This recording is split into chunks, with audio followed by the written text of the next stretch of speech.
Blog Talk Radio.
Good evening. Welcome to another edition of the Batchelor News Radio Show on the Batchelor News Radio Network and WCOM in Carrboro, North Carolina. We thank all of our affiliates and everyone listening everywhere, which we'll get to in just a few.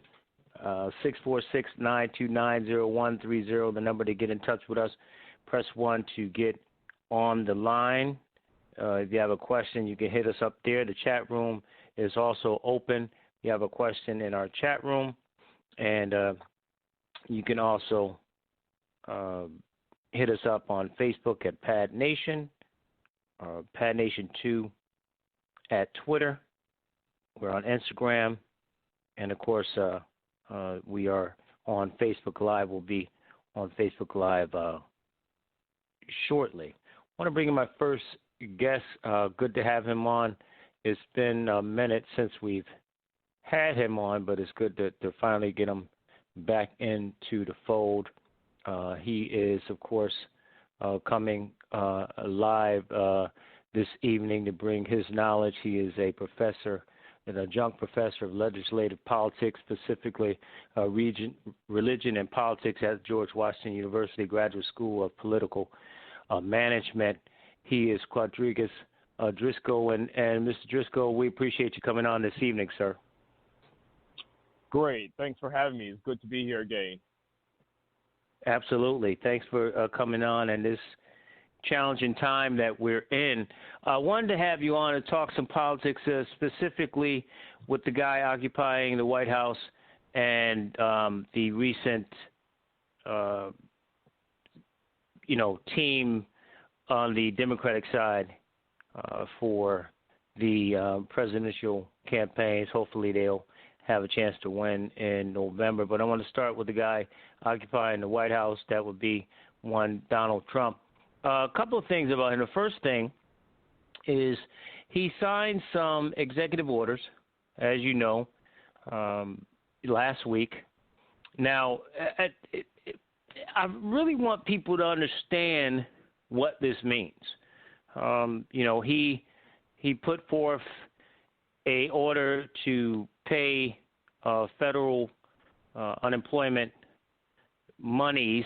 First, he said 400. Of course, the Dems wanted 600, and the White House and Republicans were saying 200. So he said 400. But then he put a condition on it, saying that states would have to pay 25% of that. Then he comes back a couple of days ago, if I'm not mistaken, and his people said that, well, if states had put in 100, we'll put in 300. That'll make it to 400. Yet it almost seems like they're going to be paying even more to do this. Explain how the executive order works for people who don't understand the civics of this country. Congress has the purse strings, and this president signing the executive order doesn't mean that A, these things are going to take place, and B, even if they do, they're really not essentially helping so many people who are not working, who are struggling to pay their bills and keep food on the table. Right. I think that you have outlined it really well. The president signed these executive actions, I believe last weekend, sort of halting the evictions, pausing the payroll tax, and giving unemployed people more money to live on, which poses the question, what can they really accomplish? That's a question Americans are seeking, sort of urgent financial assistance, are hoping to be answered, right? Unfortunately, however, these executive orders don't mean much. The orders cannot do that at the end, precisely because, to your point, Congress controls not just the purse strings, but Congress controls taxation in this country.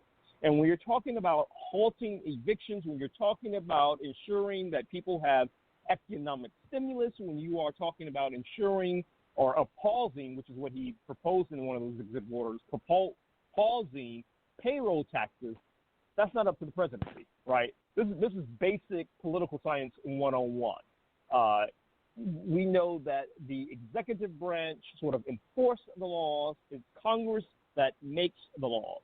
And in this case, what the president tried to do was sidestep Congress, sign an executive order. And to be clear, only one really was an executive order. The other two were memorandums. So that's a whole nother conversation, but I don't want to get into the weeds on that. The memorandums and the executive orders really doesn't really do anything. And I think, the American people really need to know that. And unfortunately, what Congress, particularly the Senate, has already said is that they're going on recess until September. So essentially what that will mean is about in 4 weeks, the American people will still be without any sort of economic stimulus. The evictions, unfortunately, will continue to commence, and there will be no relief. This is the type of national leadership that we have in our country. You know, that's a great point. Before we get to some of the other things he signed, like you said, if the Senate Republican run will, of course, take this time off because they not only don't want to deal with this, but they're, I think, essentially running away from this president. I think they essentially see the writing on the wall with him, and thus they are trying to take cover. But the Congress is run by Democrats. So shouldn't the Democrats be out in front, coming back, or making sure that they set up these town halls, even if it's virtual, to say, listen, this is what we wanted to do. This is what we proposed. They already came down $1 trillion. But this is what we want to do. This is what the president is trying to do. It's all political. It really has no weight. It's really not going to help the American people who are struggling with this pandemic and everything else. And they make the case. And not only that, he may have, Quadrigas, may have scored a short-term political point, if you will, because now it puts them and even Mitch McConnell and that caucus there in a bind because they definitely have to come up with something. They certainly can't take him to court. I mean, they can because it's unconstitutional what he did, but they certainly don't want to do that because that'll make them look bad. But make the case for them that they have to speak up and speak out about this because he kind of put them sort of in a corner, so to speak. No, you're right in the sense that he has placed Senate Republicans in a threshold here, right? Congress will effectively have passed nothing, and that is the entire Congress. So that is the House as well as the Senate. The Republican-led Senate has literally dragged their feet for months on this aid package. And so, to your point, the Democratic-led House of Representatives passed sort of a $3 trillion relief plan at roughly around mid-May that the Senate Republican leaders really did not match or have anything really to offer. It was then when Steve Mnuchin, who is the U.S. Treasury Secretary, as well as the Chief of Staff, Mark Meadows, to the White House, were in negotiations with Senate Republicans and with the Democratic leadership in the Senate. And unfortunately, those negotiations did not end well. So really, the Senate Majority Leader, Mitch McConnell, has been engaged in these conversations and has, to your point that you mentioned, pigeonholed Republicans in some ways where they have just decided to go on recess, which is typical. They usually go on recess during the month of August, but go on recess while leaving no deal on the table or even making a deal for the benefit of the American people. What they should have done, of course, was cancel the Senate August recess and continued with the deal, but that's not what exactly happened. And many of them in the Republican-led Senate are in vulnerable seats, or at least toss-ups. David Perdue of Georgia, Lindsey Graham of South Carolina, Susan Collins of Maine. And so rather than them coming to an agreement on this bill, they have decided to effectively to end and to continue with recess and go back home and do the best they can with campaigning. I'm not exactly sure what that will look like to the American electorate, but I do hope that they're paying attention, because what they should have done is stayed in Washington until they got this critical piece of their job done. Is that, just as a sidebar, do you really think Lindsey Graham is in any kind of trouble? I mean, South Carolina is very, say what you want about change and seeing change and how, young people are making these changes but South Carolina is still very Republican, and I know they have a strong black candidate running against them, but do you really think that he could and will lose? Well, Jamie Harrison, who's the first African-American chair of the South Carolina Democratic Party in South Carolina, is his running mate. And what we do know is that political pundits and people who do polling for a living has now declared South Carolina as a toss-up state. To your point, South Carolina is still very red. But right now, Graham was polling, well, let me say he was polling ahead in double digits.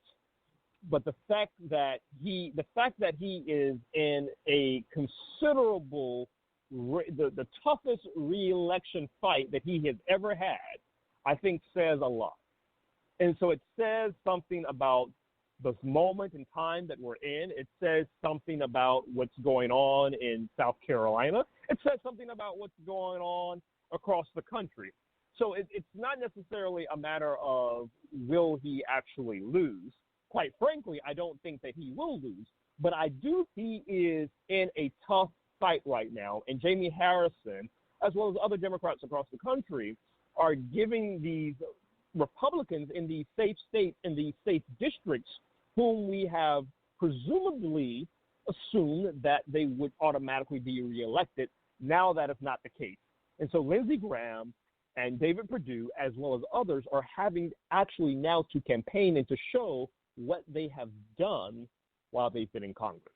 And I think that does say something, and it does speak volumes. Well, hopefully he will be. He's been one of the most egregious proponents of the former administration and been a friend of the guy occupying the White House, among other things up there in South Carolina that we can complain about.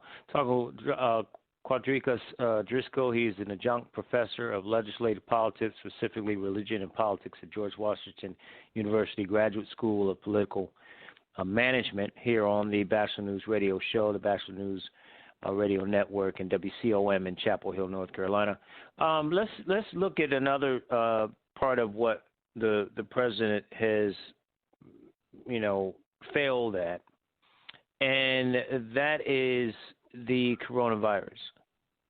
Now, everything we know that this guy has been in office, to pad his future pockets and his investments and everything else, but B, also to just for everything that former President Barack Obama has done and has done well and has been good in terms of policy, he's tried to take away or just undo. And he's been very critical of him, one of which is how, he said it basically put COVID-19 on the former administration, saying they didn't prepare them, and went on to say a lot of different things. But if you look at the Ebola crisis, that pandemic, as Senator Harris and the Vice President nominee Harris said that, President Obama and Joe Biden, under their watch, under the pandemic, only 2 people died. It's 2 people you don't want to see die, and their families, of course, but only 2 people compared to 162,000 plus, people in this country dying now, and the failures are there. So what I don't get is, other than people are just devoutly racist or extremely religious, how anyone could even, in any poll, could show that he's handled this thing perfectly. He denied it in the beginning, sort of like how Reagan denied AIDS. He denied that he said it was going to go away. China had it under control. He's talking about all these different remedies and things you can take. He refused to wear masks. He told people they didn't have to. He still wants the NFL and all these pro and colleges to go back and play. He wants kids to go back in school dangerously in different districts across the country. Yet he still polls good enough where he can go in November with a chance. Why is that? Why do people not understand how serious this is? You deal in that area. Why is it that they don't understand? They don't want to follow the medical professionals with this COVID-19? Well, quite simply, they don't believe the seriousness of the novel coronavirus. So it's not that they don't understand. They simply choose not to believe. And because they choose not to believe, they believe that it is a conspiracy theory. Some believe that it's media propagated. Some believe that it's just the government's way of controlling thought. And this is, I will say largely, this is across race, quite frankly. My home state of Georgia, I was just there, and I saw and heard from black people who didn't believe the hype, right? When we clearly are dying from the numbers. Just this morning, CNN, I saw a Latino woman who was talking about how she and her husband, who were both Latinos, Latinx, didn't take coronavirus seriously because they just thought it was media hype. And unfortunately, her husband ended up dying from it. So it boils down to, and I tried to stop understanding until I understood that it's a matter of belief. They don't believe that this is real, and they will not believe that it is real until it directly and personally impacts them. It's the same thing.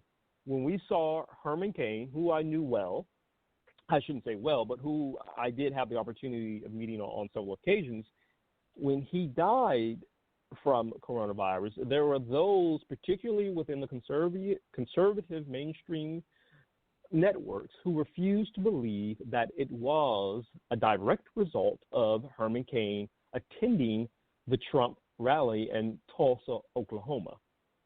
Right? We don't know that certain that, but we do know, what we do know, of course, is that Herman Cain got on a plane and ended up in Tulsa, and we saw a picture of him and several others without a mask. Now, he could have gotten the virus anywhere from the airport, of course, or even at the rally itself, but yet still they refuse to believe, right? So if we were to translate this into religion, it boils down to a matter of belief. Either I believe in a higher being or I don't. And in the case of this virus, there are those in our country who simply don't believe. And because they don't believe, they are not good neighbors and thus risk my health, your health, and everybody else's health by not wearing a mask, by being completely insensitive to the fact that people have died, or to your point about racism, they label it as a black or brown person or person of color disease, no different than the 80s when they labeled HIV as a gay person's disease. But I have to ask, I've had conversations with people on this broadcast before as it relates to black people. I mean, it's one thing that we support this man occupying the White House. It's one thing. There's another thing that they support him and buy into this virus being a hoax. When did we become that kind of people? Why do we buy into some of the very things that this country has put us through from a racial negative standpoint? In other words, when we have some people who, black people who say, I'll just give you an example, Mexicans are taking our jobs and this and that. Well, they not only were saying that back in, 4 or 5 decades ago, they still say it about black people. Yeah, we buy into that foolishness. When did we become that type of person, Quadrigas, in terms of, buying into, in my opinion, an American dream that doesn't seem to want to embrace us now. You see all the protests now. This perfect union that's not perfect. This situation where it seems as though, we have our share of the pie, but the pie is really tainted and it's really not conducive to us being successful in this country. Dr. Carter G. Woodson, who was a famed historian at Howard University, wrote a book about 1933 called The Miseducation of the Negro. And it was pivotal then, and I think it's still pivotal now, because he challenges the reader, right, to ultimately do for themselves. And history shows that it does not matter who's in power, but those who have not learned to do for themselves have to depend solely upon others and those who are privileged to do for their livelihood, right? That's kind of the premise of his book, that when you control a man's thinking, you don't have to worry about his actions. And that's kind of a paraphrased quote from, this is precisely why we have African Americans, oppressed people, black, brown people, who buy into such hype and misinformation, because not only are they miseducated, but they don't have a vision beyond themselves. And yes, one can contribute that to the systemic powers that have kept us oppressed for these many years. But when you refuse to get the facts, when you refuse to learn from yourself, for yourself, and when you refuse to take the thesis and the antithesis of anything and synthesize it for your own self, which is what education is, then you are miseducated. You don't really have an opinion. Well, you have an opinion, but your opinion is not rooted in facts.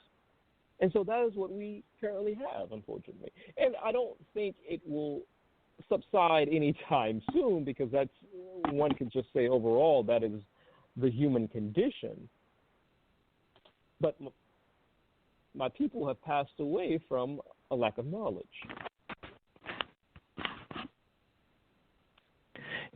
Yeah, and I want to come back to that the statement and what you said, which is profound. And Carter G. Woodson, as you mentioned, what he said, it to me speaks to a self-hate gene, Quadrigas, that we seem to have, and some people would even say that it goes to, part of it goes to, I don't want to get too deep, but part of it goes to the fact that, integration was in some cases, one of the worst things that ever happened to us, because we had Black Wall Street, we had the Negro Leagues, we had businesses thriving, and then integration came in, and we had this sense of, self-worth or lack thereof, and wanting to feel like if we fit in, then we're on the level of white people, and it seemed as though, we felt like we were inferior, both in ourselves and in our products and in our businesses and everything else, and that seems to be part of who we are and where we are in some instances today. Well, I always take a step back of caution to romanticize segregation or even romanticize currently what we have now, which is supposedly integration, because the same sort of miseducation we had when you look within the confines of the enslaved ancestors and in enslaved communities, right? You had those who wanted to be free and who were determined to be free and did everything that they needed to do to be free. But then you had those who were afraid, right? And we know the slave narratives, and we've seen the major motion pictures about Harriet Tubman and all that. So, there is at the core of humanity something in us or in certain individuals that says, regardless of the circumstances, come hell or high water, I am determined to learn. I'm determined to be knowledgeable. I'm determined to be free. And then there are those of us, for various numbers of reasons, that are not. And so whether it is, segregation, whether it is the current where we are now in terms of integration in this multicultural, multinational society, or even looking at enslaved communities, right? And this is transatlantic. This is across cultures. This is across religions, even. That there is always something that is ingrained in us, says this, that man is determined to be free. But then there is something yet, whether it is these social constructions around us, that we have a fear of what that newness is, whether that newness is enlightenment or education, or whether that newness is freedom.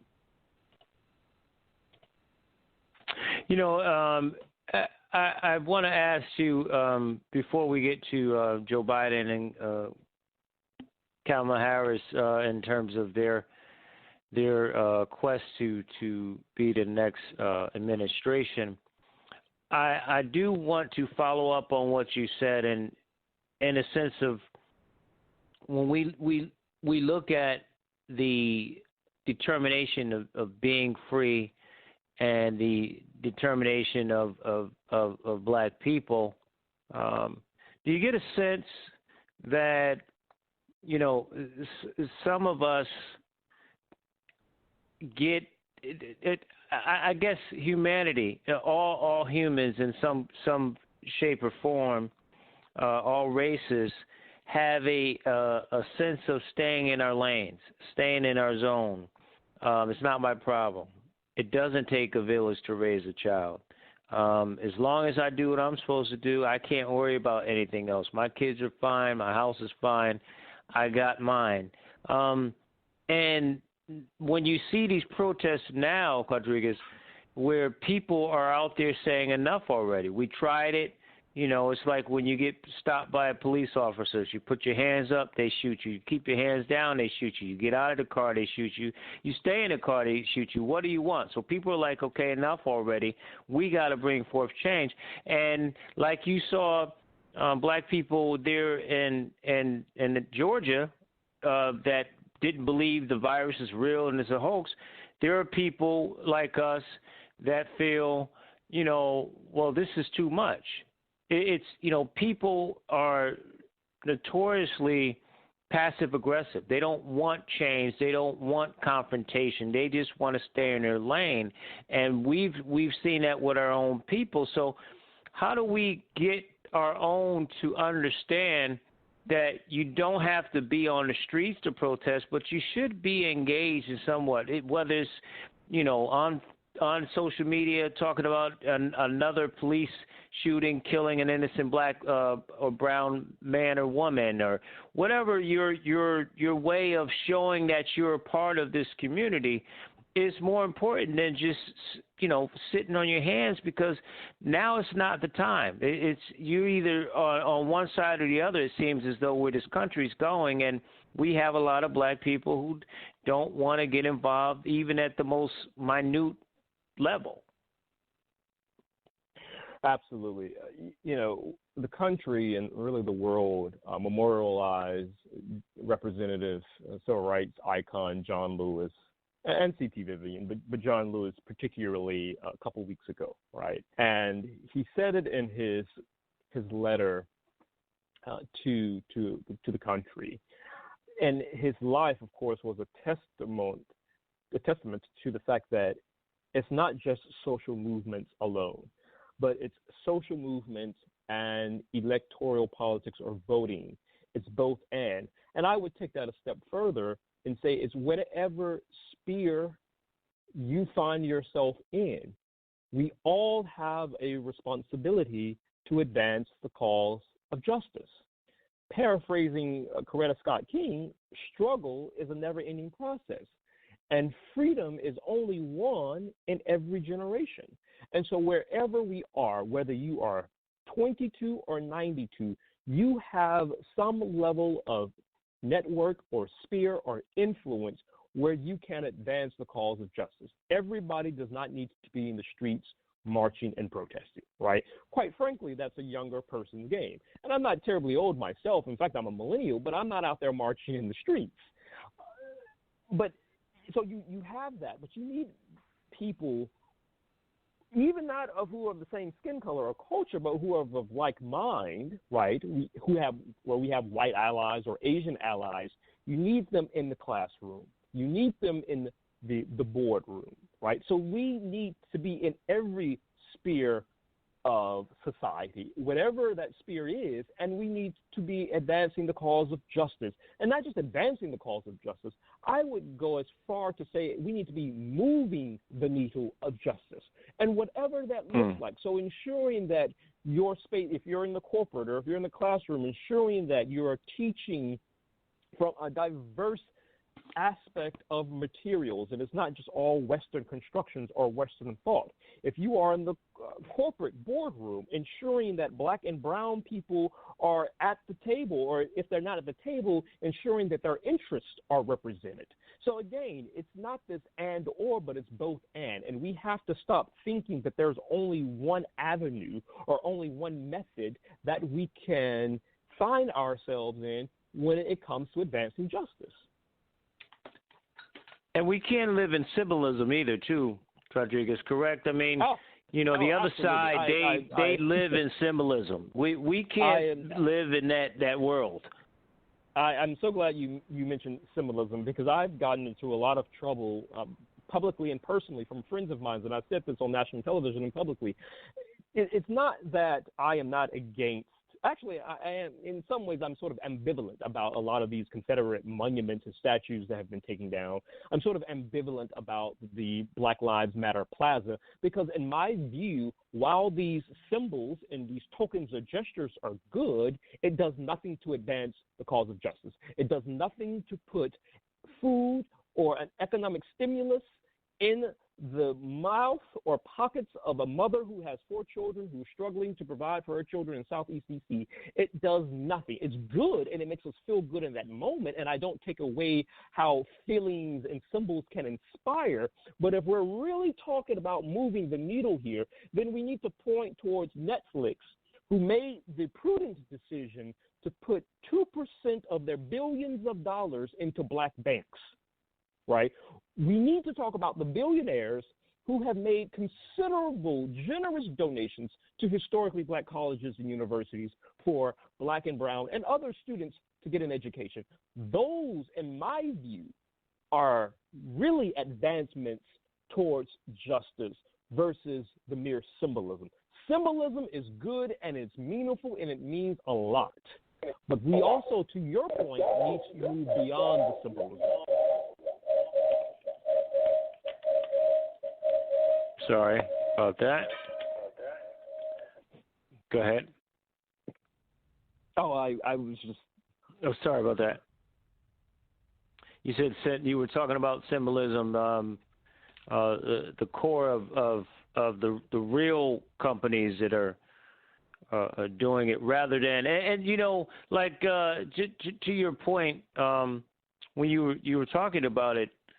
The NBA, they have this Black Lives Matter on their courts, and they're playing in Orlando on the courts, and the players have different slogans on the back, unity and race equality and all these different on the back of their jerseys. The NFL is going to start their season with the Black National Anthem, Lift Every Voice. I mean, those are all symbol things, but they have no substance. And that's what I'm talking about. We can't get we can't get consumed by that and go, okay, that's just that's like them saying, okay, well, you got Barack, you've arrived. You have Barack Obama, right. You must be equal now. And we have to be very careful, and that's my point. We have to be careful with these symbolisms that think that, because they throw something out there.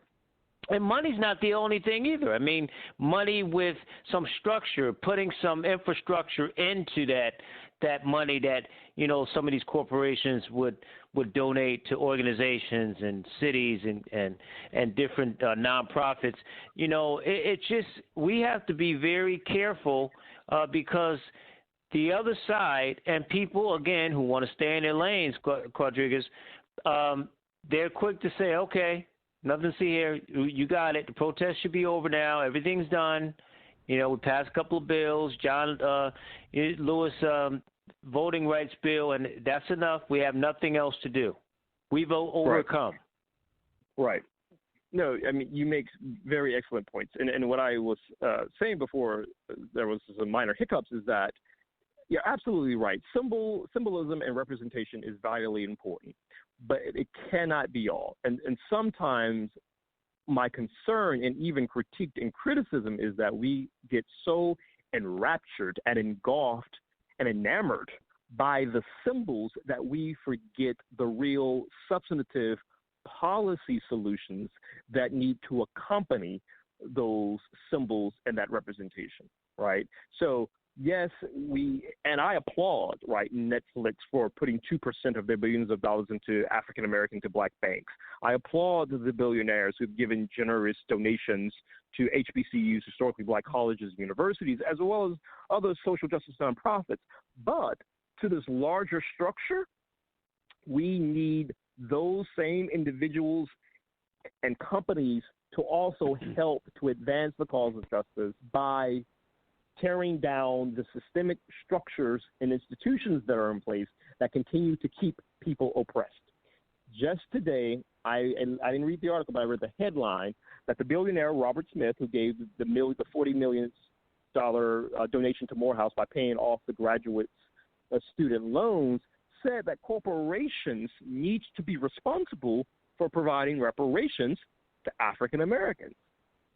Right? That was the headline itself. That, in my view, is not only just symbolic in the statement alone, but if corporations were to honestly and realistically take such a step, that then gets involved with breaking down the systemic structures that are in place to keep certain people oppressed. And so, yes, we need to embrace the symbolism and celebrate it if it makes you feel good, but we also need to champion and be critical of the symbols and yet champion the legislative policy and systemic changes that need to happen as well. Because my fear is, though, if Biden and Harris is elected, which that is my hope, but the fear is that African Americans and other oppressed groups in this country will simply go back to a level of complacency until the next black body is shot by state-sanctioned police or something else egregious happens. Absolutely. I couldn't agree more with that. If you're just joining us, we're talking with Quadrigas Driscoll. He's an adjunct professor of legislative politics, specifically religion and politics at George Washington University Graduate School of Political Management, here on the Batchelor News Radio Show, the Batchelor News Radio Network, and WCOM in Chapel Hill. You can see him he's been on multiple TV shows, too, on cable news as well, who get to some of his contact info. So Joe Biden picks Kamala Harris, the senator. She, of course, made her run and got out of the race. Some people said she was the presumptive vice president nominee anyway, that he was going to pick her. Safe pick, not, way over to the left, certainly. I wouldn't say as progressive as they've been trying to make her. But a couple of things. Number one, do you think she was the right political pick for her? Would you have picked her if you were in that position? And then number two, I think, people are forgetting, they talk about her being the first black or African-American. Of course, I particular issue with that, but, Asian and all of that. And they give a lot of credit to Hillary Clinton and his ceiling. And I guess they forgot about Shirley Chisholm back in '72, the first black congressman. I mean, if she was ahead of her time. Nobody really talks about.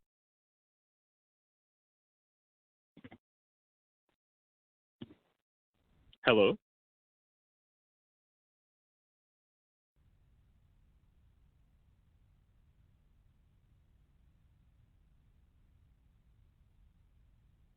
Hello?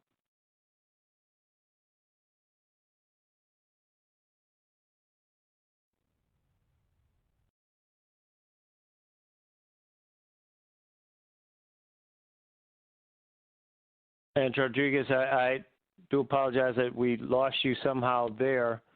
Yeah, I'm back. I was asking it. Okay, now I was asking how much of the pick did you like? And I mean, was that the right pick for him, the right political pick? Would you have done that? And as I mentioned, they mentioned how, she's standing on the doorsteps of vice president. They mentioned a lot of Hillary Clinton, but they forget about Shirley Chisholm back in '72, who won first black woman in Congress, and of course she made a run for presidency herself. Right. You're so. Let me just say this. I'm a fan of Senator Harris. I've been a fan of Senator Harris. Would I have chosen her? Absolutely. But there were other qualified women, black women specifically, that I also would have chosen. But let me just go to Shirley Chisholm for a second, because and you kind of mentioned this.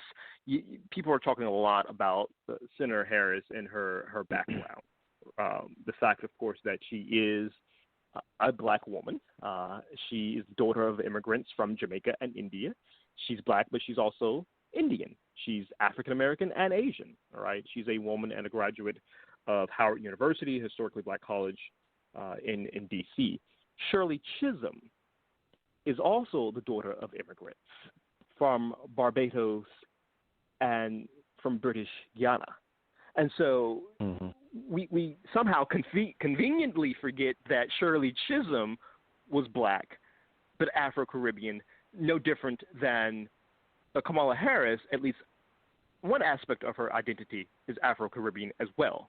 So, we have this tendency, which annoys me greatly in the black community, of parceling out who's black and who's authentically black.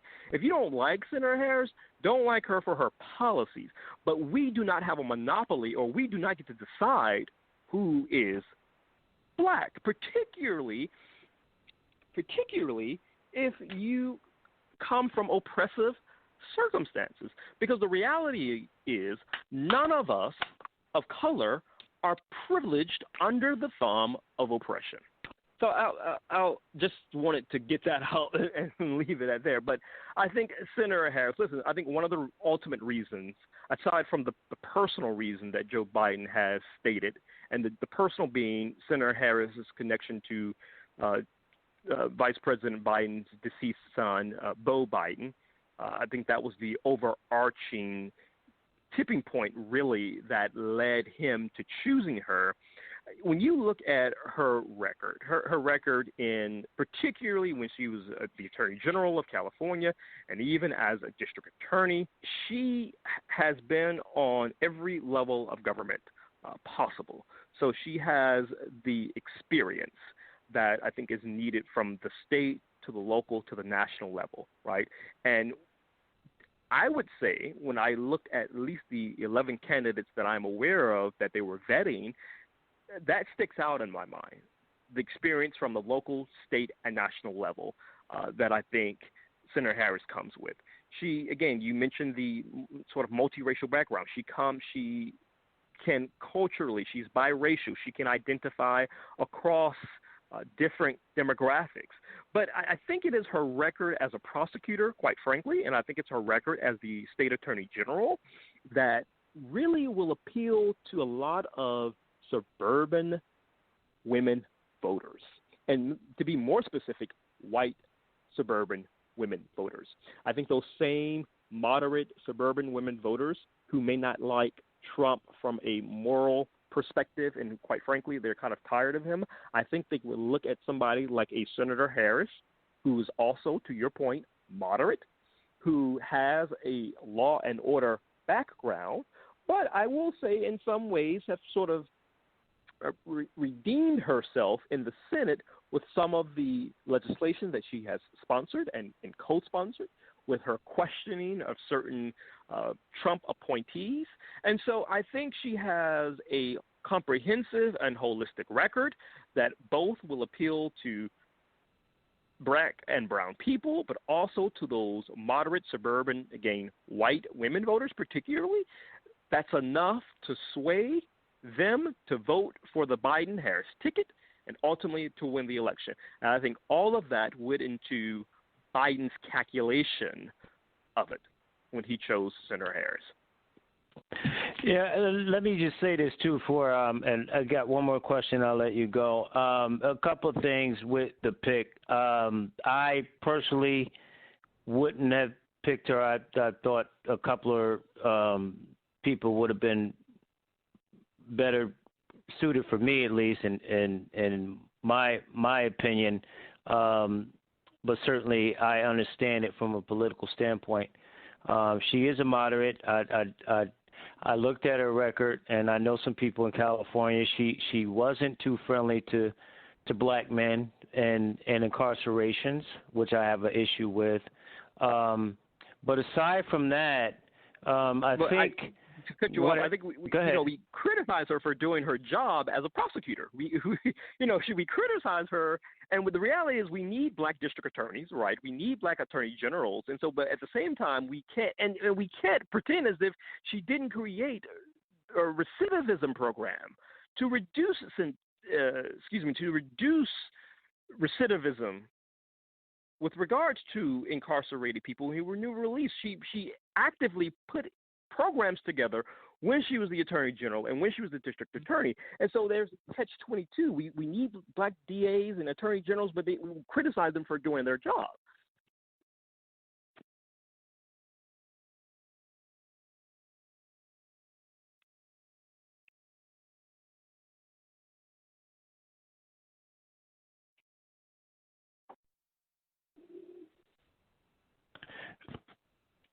Hello? I'm here. I do apologize.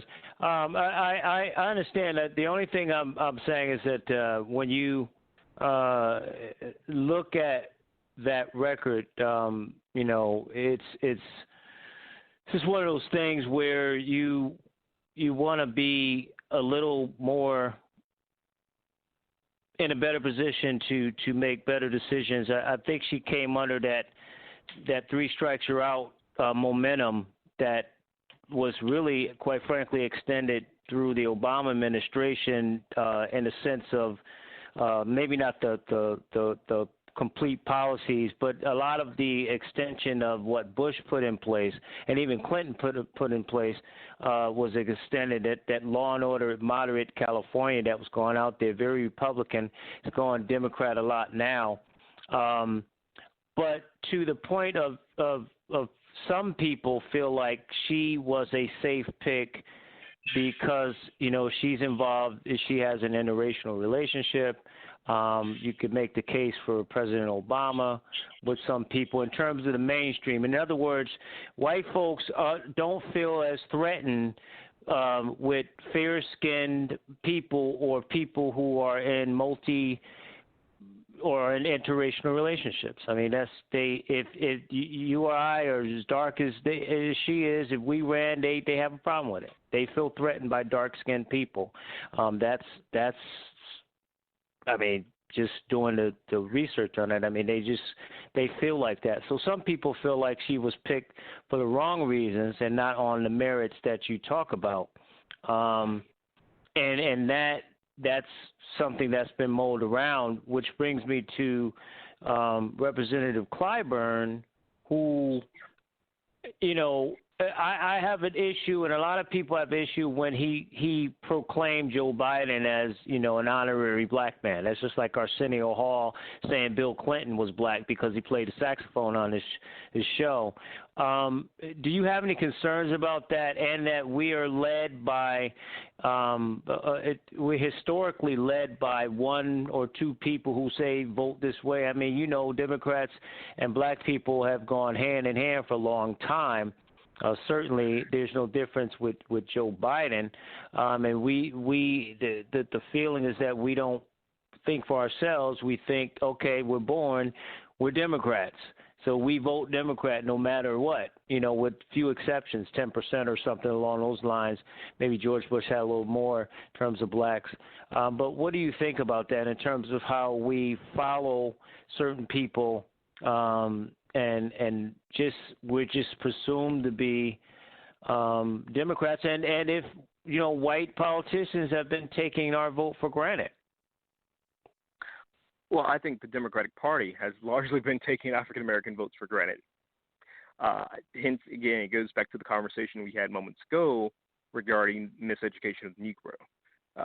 Don't vote straight one party ticket. Look at the issues. Look at how the candidates, quite frankly, fare on those issues. So when it comes to Senator Harris and Vice President Biden, Senator Harris's record mirrors Joe Biden. They both are moderate. It is not this issue. Right. And yes, colorism is real, and we know how colorism affects Western society. But I'm not going to have that conversation because we already know that. But we have to look at, despite that, what this woman brings to the ticket. She brings her multiple identities, and she brings pluralism that appeals to multiple groups. So old guard Democrats will get in line. The youth vote might very well be in jeopardy, but boomers are excited by her nomination because it ensures that the groups who are already going to vote will go and vote anyway. So this ticket it will win enough with moderate votes, especially, as I said, among suburban mothers in middle America who appreciated her law and order stances as a prosecutor. And while Republicans might try to run her record through scrutiny, it will be troubled by the very issues that Republicans for years have campaigned on, because she presents, in my view, this very balanced law and order, to your point, to this conversation of when she was a prosecutor and attorney general, but also the criminal justice reform and vocal advocacy that she has done while she's been a senator. So what do they need to do? Final question for you. What do they need to do, and where do they need to focus on? Certainly their message is there. They came out this first 24 to almost 48 hours, and the numbers are good. Their fundraising is good. But what do they need to focus on to defeat this guy, especially in the midst of, him controlling the post office and trying to suppress mail-in ballots, something that Republicans have been, using to their advantage for forever. So he's sort of shooting himself in the foot somewhat. All right, so what they need to do, I think that they need to really focus on the devastating impacts of coronavirus on communities of color and help really demonstrate that to voters, that with right and even, dare I say, moral leadership, we can certainly get this virus under control and return back to some level of normalcy. I think they need to talk about how they could, particularly given both of their very blotchy records with regard to criminal justice, can talk about how ways in which the protest activists can work well with the local municipalities and cities within our country to bring about comprehensive criminal justice reform. I think those are issues they need to talk about. I think they need to also talk about and really appeal to the issues that young voters care about, right? So when it comes to, again, as I mentioned, criminal justice reform, but also in environmental issues, I think they need to continuously talk about those issues. And I would also say, I think in some ways, minimize Biden's FaceTime with the camera. We all know that Joe Biden is prone to gaffes. Some of those gaffes, even his most recent ones, were saying that African Americans were not as diverse as the Latinx community, can very well perhaps set them back. And so I think if you put both of them out, as much as that can be difficult in this virtual world now that we live in, but get both of them out there as they were when they rolled out the announcement yesterday, have them both talking about issues, those criminal justice reform, the environment, the devastating impact that COVID-19 has had on communities of color. I think those things within itself would lend not only just communities of color turning out, but also would appeal to those moderate voters, again, moderate white voters specifically, who are on the fence with regard to Trump's policies, but certainly don't like him from a moral and ethical perspective. It would win over those votes, and then we would have a Biden-Harris presidency. Well, I certainly want that. Then that moron that's in the White House. Before you go, Rodriguez, let everybody know how they can follow you on social media, sir. And we appreciate your time. Well, the best way to follow me is Q_Driscoll, DRISKELL 4, and that's my Twitter handle. Well, listen, I appreciate you. This is the second time. Let's make it more times. Your insight and input. You be safe and be well. We'll talk with you soon, sir. Absolutely. Thank you, and be well. Take care. Rodriguez Driscoll, he is adjunct professor of legislative politics, specifically religion and politics at George Washington University Graduate School of Political Management. Take a break. I'm going to switch gears. I'm going to talk to a couple of my chief of police friends. We're going to talk about mental illness as it relates to law enforcement, and should people feel sorry for them and doing their jobs. Quite frankly, we'll talk about that in just a bit. On the pad, stay tuned.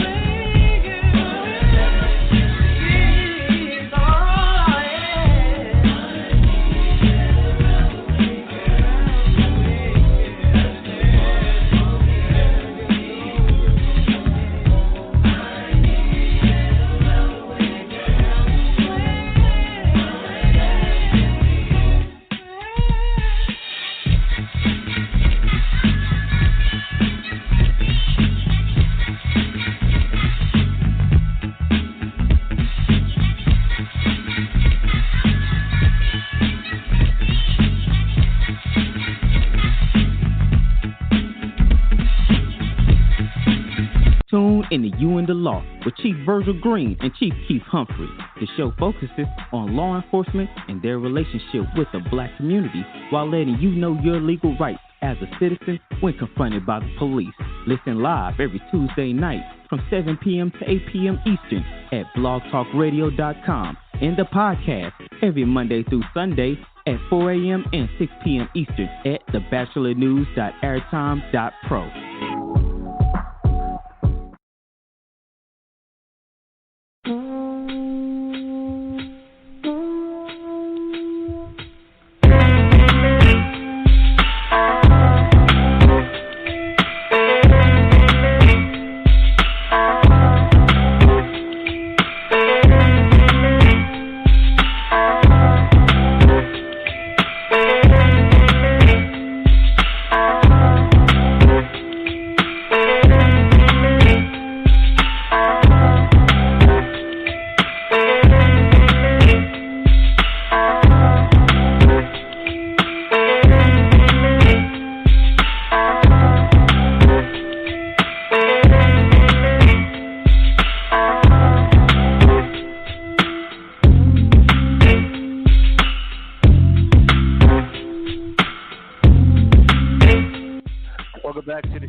Carville as well.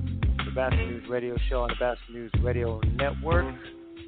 Thanks to our guest. Want to go back to the phones and bring in one of my good friends. He is the co-host of You and the Law that airs every Tuesday, 7 p.m. Eastern Time on blogtalkradio.com. And, of course, the rebroadcast you can hear at 4 a.m. and 6 p.m. on thebatchelornews.airtime.pro. If you missed the live, you can go to the rebroadcast. He is the one and only Chief Keith Humphrey, Chief of Police in Little Rock, Arkansas. Chief, I appreciate you coming on, sir. Come on, L.A. Anytime for you, man. I appreciate you, man. I thank you, and hello to all the listeners. And should I say swag, since that's what your co-host. Well, no, you good. I just make that a requirement for Virgil. Okay, we'll definitely keep that in mind. Chief, you guys did a show Tuesday, and I thought it was really, really important and unique. But I mean, your show is unique in itself. You were two black police chiefs talking about real issues, whether it be police brutality or some of the things that people need to know when they're getting stopped. Is real talk, and I truly appreciate it. And that's why we love to have you on the network.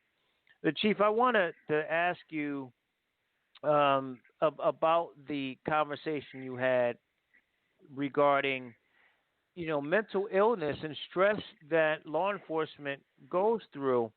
So before I get into some of the nuts and bolts of it, tell us what's in place, generically, maybe specifically to your agency, that your officers can utilize when they go through stuff. Because, I've often said on this show, you have some bad apples, but I don't think any of you, including yourself, sign up to be, psychologists and mediators and everything else other than just enforcing the law. But you have to take on these other hats and roles when you are dealing with the public in a lot of different instances.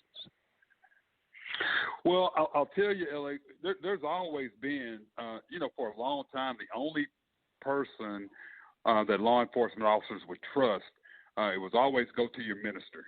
But then you have officers who don't, they may not belong, they may not go to church, they may not have a minister. And so, and then it got to the point where you're a big boy, you're a big girl, just deal with it. You just been involved in a shooting, or you've been involved in a very emotional incident. Well, just deal with it. That's part of the job. And what we saw a lot of PTSD is not new to law enforcement. I mean, it's been in existence for years. Right. We just didn't call it that. We just basically say there's nothing wrong with you. Just suck it up. You're a police officer. Deal with it. You're tough. This and that and the other. And so that's one of the things that I'm so thankful for President Obama setting forth the 21st century policing and the pillars, and that sixth pillar talks about wellness. So for the first time, there is a guideline to how we get to that point, not the physical wellness, but the emotional and the mental wellness. And so what you're seeing there, LA, is throughout the nation, many police departments are implementing internal wellness programs, outlets for officers to have that person or that resource to get the help that they need, whether it's related to on-duty issues or off-duty issues. Now, there are a lot of cities that have the Employee Assistance Programs, EAP. A lot of law enforcement officers don't trust that city process because they believe it's not a confidential process. And what has happened with a lot of the states, they've had to write state statute to help make these wellness programs confidential. Now, it doesn't mean if an officer comes in and tells you they've committed a crime that that's confidential. But if somebody tells you, hey, I'm depressed, I've done this, that's confidential information, and then we have a responsibility to see what resources we need to provide. So that's one of the things that we're doing here in Little Rock. The other thing that we're doing, I'm looking to hire a full-time licensed counselor to help internally when we have those officers that might need to talk to someone right then and there, and also for our external partners, which are our homeless and our mental health community. So we'll have someone there to talk. So it goes both ways. But yeah, we're finally realizing that we need an outlet. Finally.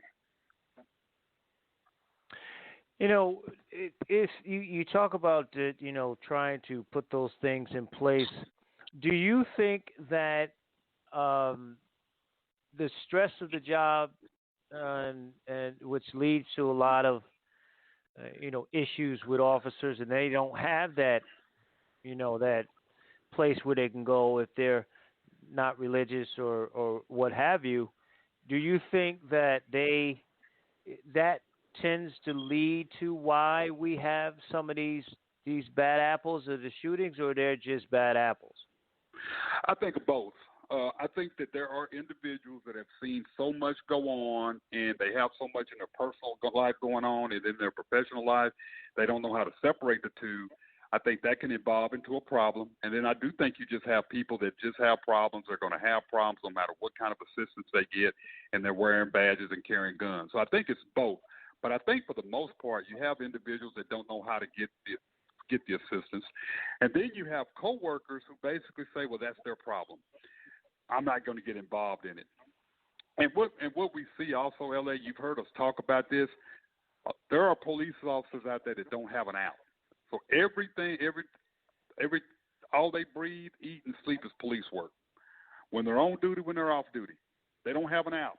They don't have hobbies. They don't spend time with their families. They're estranged from their families. They're estranged from their friends. This is all they do, and that can be dangerous too. And so what we've seen, LA, is we're starting to get into the academies. We're talking about wellness. We're talking about the emotional intelligence part of it in the academy from day one, so that we can have these officers understand when they are going into crisis, it's okay. You're not going to be terminated because you feel as though you're going into crisis. What's going to happen, you're going to be terminated if you don't do something about it. And so I think that both, we have individuals that it piles on, and we have individuals that they bring their dirt with them to the job. Just joining us, we'll talk with Chief Keith Humphrey, Chief of Police in Little Rock, Arkansas, Black Police Chief. I want to emphasize that only to the fact that some of the conversations we have are very candid, and I really appreciate Chief Humphrey, and over the years he's been very a straight shooter. I appreciate that. But you're listening to the Batchelor News Radio Show on the Batchelor News Radio Network and WCOM in Chapel Hill. Chief, there are some people out there that, quite frankly, in our neighborhoods that don't trust the police, and just follow where I'm going. Certainly where I grew up, we didn't trust the police, quite frankly. I mean, we've seen too much,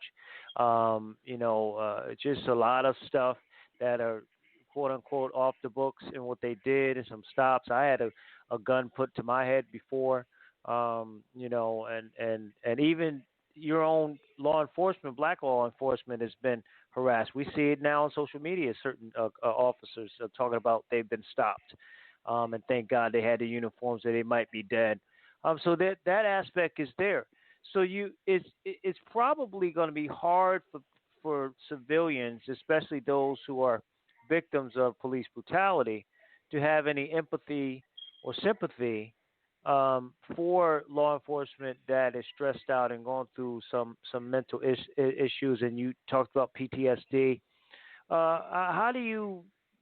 Is that a fair assessment? Is that even fair for people to feel like that, especially those who have been through these type of atrocities, and in some cases heinous crimes and murders of these families, these victims? LA, in a perfect world, I would say that citizens shouldn't feel that way. But knowing that the things that we're seeing on TV, knowing that the history that there has been in law enforcement and minority communities, it is very difficult for somebody to say, hey, I feel sorry for them. I mean, how do you feel sorry for someone? And I'm just saying, I'm not saying you shouldn't, but you're looking at the average person. Just think about the George Floyd family. If it were to come back or say that this person that killed George Floyd had a mental illness, I mean, how do you expect family to feel sorry for him? How do you expect this family based on the actions? So I think a lot of times it's people do see us as superhuman. People do think that we should just shake things off. we're at a point people do not want to hear that there are levels of mental illness in law enforcement. There's PTSD. But you know what, LA, at the end of the day, it is what it is. Unfortunately, it's taken a lot of things to happen for us to get to this point. Like, and I go back and I say, if it, you know, President Obama revealing this, getting that committee together, and basically coming up and saying, what about officers? We talk about how good you should look in uniform, but you know what? You could be a $500,000 Rolls Royce. I drive y'all, but the engine is broken. You know, you look good outside, but the engine's broken. What do we do to fix these guys? What do we do to make sure they look good internally? What do we do to make sure they're thinking healthy? And so this 21st century policing has caused chiefs and the law enforcement professionals like the Nobles, National Organization of Black Law Enforcement Executives, IACP, have caused us to put that in our curriculum and talk about it. So there are those individuals that you shouldn't feel sorry for, but there are those individuals that realize they've got some issues and they're trying to address those issues on their own without people before they get to that level. I've had 2 young men on my organization that realized that they had some issues, and they basically said, I can't do this job and I need to resign before I've hurt somebody, and I need to fix myself for myself and my family. I respect that. I wish many more would do that. Yeah, that's being very responsible. And, Chief, when you look at it, we keep it on the black. Part of me feels, that if you're going to have any empathy or sympathy for law enforcement, it's got to be for black law enforcement. You sent me an article on how a black organization, black law enforcement organizations, challenge Attorney General Barr with this denial that there's no issues in the rank and file across this country when it comes to policing and bad policing, and that it needs to be addressed and fixed. We'll get to that in a second.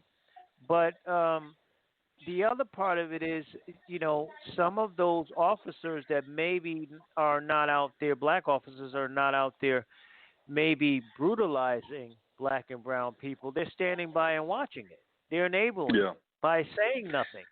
So it's got to be. It could be difficult though for people, seeing people that look like us, but then saying, well, you ain't doing anything. You seen the white officer doing this to these people, and yet you say nothing. So I don't feel sorry for you either.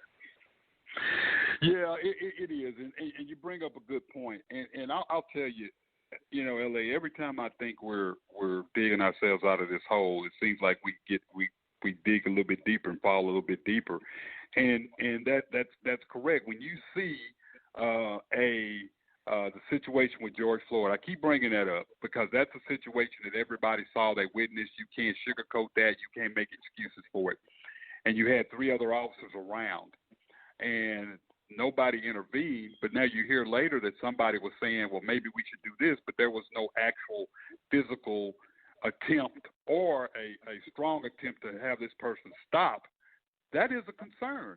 And so then when you come back and you have the union say, well, this officer suffered from PTSD or whatever, nobody wants to hear that because you had 3 other people out there that could have intervened to do something, and they didn't do it. So you're right. It is difficult for people to say that I have empathy for you, I sympathize for you. They do have a difficult time based on what they're seeing, their experience with law enforcement, and then people say, well, is it an excuse to get away with it? I'm telling you, we have more officers now coming forward since we have laws on the book that make it confidential, and the fact that you can't utilize that stuff against them if it's not criminal. We do have more officers stepping forward now and saying, I do need help. Can I have a leave of absence? We have more supervisors recommending or directing people to wellness and peer support. So it is working. It is working, and we're having more officers say, I can't do this. We're having recruits before they even get started in the academy saying, I can't do this. I'm not emotionally. We're having recruits while they're in the academy I'm not cut out for this. So it's working. People are starting to realize everybody can't do this job, and that's what we need.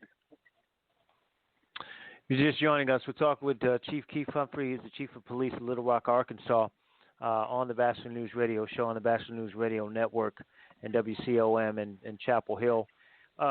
Chief, one of the other concerns, I guess, for especially black law enforcement is the fact that you see this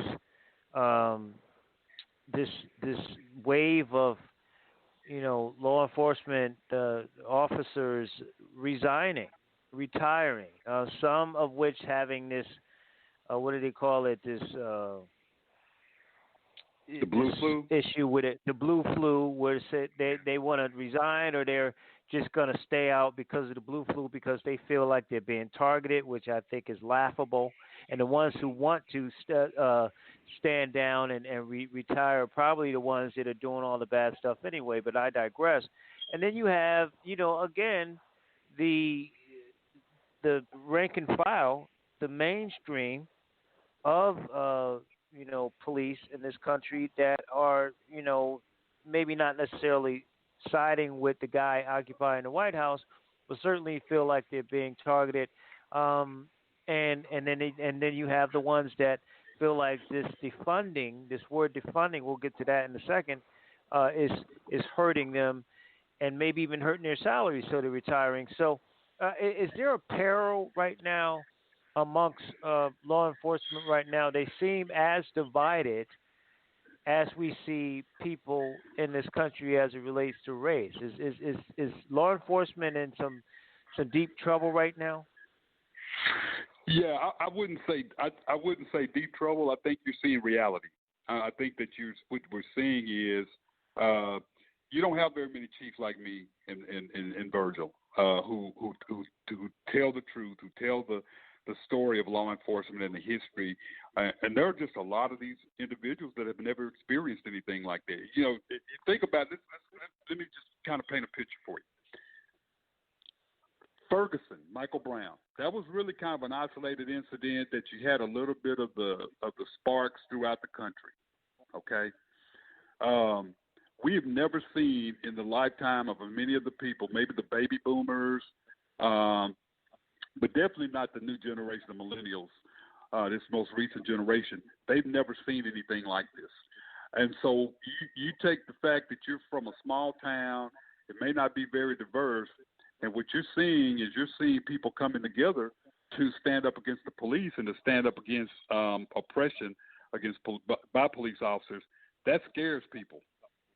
There are individuals that are afraid. There are individuals that basically now think, I'm going to be revealed. My true feelings are going to be revealed. There are those officers who just feel like nobody appreciates them. There are those officers that just realize this is not for me. And so I think you see a lot of it. And then you just have those officers that are just straight up, they are racist. And that's a bad combination to be a racist and carry a gun. There's a difference between implicit, and I try to explain this to people. Everybody has has implicit bias. We all do. It's the explicit bias that concerns me. The explicit bias, and so what you have is you have those individuals that LA, they are afraid to talk about diversity. And the minute you bring up diversity, or they feel as though diversity is being pushed down their throat, or they feel like diversity is overshadowing what they believe is other important discussion, then that chief of police is a racist. Or the chief of police is trying to make the department something that they aren't. So now what you're seeing officers leave because of that. They believe the chief doesn't support them. They believe the mayor doesn't support them. And so I think you see the question you ask, I think it's yes to all. I think it's yes to all. I think you have those individuals who realize it's time to retire. They've done their 20 to 28 to 30 years. You have those individuals that basically they're young enough to get out after 20 years and do something else. And you're having those individuals that they can't do what they want to anymore. They're being questioned about everything they do. You have to be able to articulate. And you weren't able to articulate before you did what you did anyway. So there you're trying to make me articulate and make trying to make me help people understand why I did, and I don't understand why I did it myself. So I better quit before I get myself into trouble. And then you have those individuals like the guy in Minnesota, the person in Minnesota who killed George Floyd, who has issues all along. It was just a matter of time before he killed somebody. Which the whole law agency there should be under fire for allowing him to stay on the force, acting like a Klansman with guns. But but LA, let me ask you just something real quick. LA, why would you not stay on a department when you know that you have an organization that's going to get your job back? That's going to hire attorneys. That's going to fight to get your job back, no matter if you're wrong or not, because that's just what's supposed to happen. Why would you not stay? Why would you not continue to be a police officer when you know you have nothing to lose? In some cases. Yeah, and I up until a few years, I thought baseball had the best union, and they was the strongest. But boy, you can't fire an officer. I know we've talked off air about some stuff that you had to deal with and stuff, and it's astonishing. But this whole I want to go back to what you said real quick in terms of officers feel like they're not appreciated. And quite frankly, Chief, there's certain jobs that, and careers that when people go into it, and people will criticize me for saying this, that you know what you're getting into. So everybody wants to be appreciated. Everybody wants to say you're doing a great job. But if you're not hearing that, you're still supposed to do your job. I hear, and I'm not anti-teachers. Lord knows in this climate, my kids was driving me crazy being home. So I got a better appreciation for teachers. But in some cases, some teachers feel like they're not appreciated, but you knew you were underpaid when you were going into it. So you're going into it certainly for love. And it seems like the same thing with law enforcement. The risk and dangers, and the fact that you're not just going to get the bad guys. You got to break up fights. You got to deal with arguments. You rescuing animals, and you're all over the place. So it seems to me, Chief, that law enforcement people know that when they take that oath to serve and protect, that they know it is some stuff going into. So as much as like I said, I think people should get a pat on the back and, hey man, you're doing a great job. It's good for your morale and your all of that. Some of us have to humble ourselves and know that this is what it is, and that's what you signed up for. So this whole notion of feeling woe is me because you're feeling underappreciated. Well, you're law enforcement, all right? Am I wrong, Keeper? No, you're right, LA, and I see the concerns of the officers too. But I think what we do in law enforcement, we focus so much on the vocal minority. And when I say minority, I'm not talking about African American or people of color. That vocal minority that we hear, that's always in our ear. We focus and we take things personally. I'm telling you right now, police officers take things more personally than any other profession that I've ever seen. They take it personally. When if they hear, if they hear one person say, if the chief says, and I get this a lot. So as a police chief, it's very difficult for me to actually go and tell somebody, one person, hey, you don't need to be driving fast. Okay, because if the police chief does that, you're picking on me. You're retaliating against me. So if I put out an email to say, hey, I've been noticing there's been vehicles driving, with excessive speed. Just remember, be careful, this and that and the other. Then I'm going to get it both ways. I'm going to get it, well, he's accusing us of driving fast, or well, why didn't you say something to the person that's doing that? It's instead of taking it as he's just saying, be careful. That's the message. He's just saying, be careful. It's he's fussing at you or he's lumping us all in. We do take things personally as law enforcement officers, and I don't know how to cure that. but we do. We realize and I tell my officers, go back to the basics of why you got into this profession. It was to help people. You're not going to receive praise every day. Even when you do the right thing, you're not going to receive praise. Do the job. Do the best job you can. Do the job that you're trained to do. Do what you were called to do. Your praise will come. You don't have to get praise on everything we do. The majority of the officers out here in L.A., they don't even want people to know some of the things they do. They buy groceries for people. They pay people's utility bills. They give people rides to the doctors. They mow people's lawns and stuff. They don't want Right. They don't want any recognition.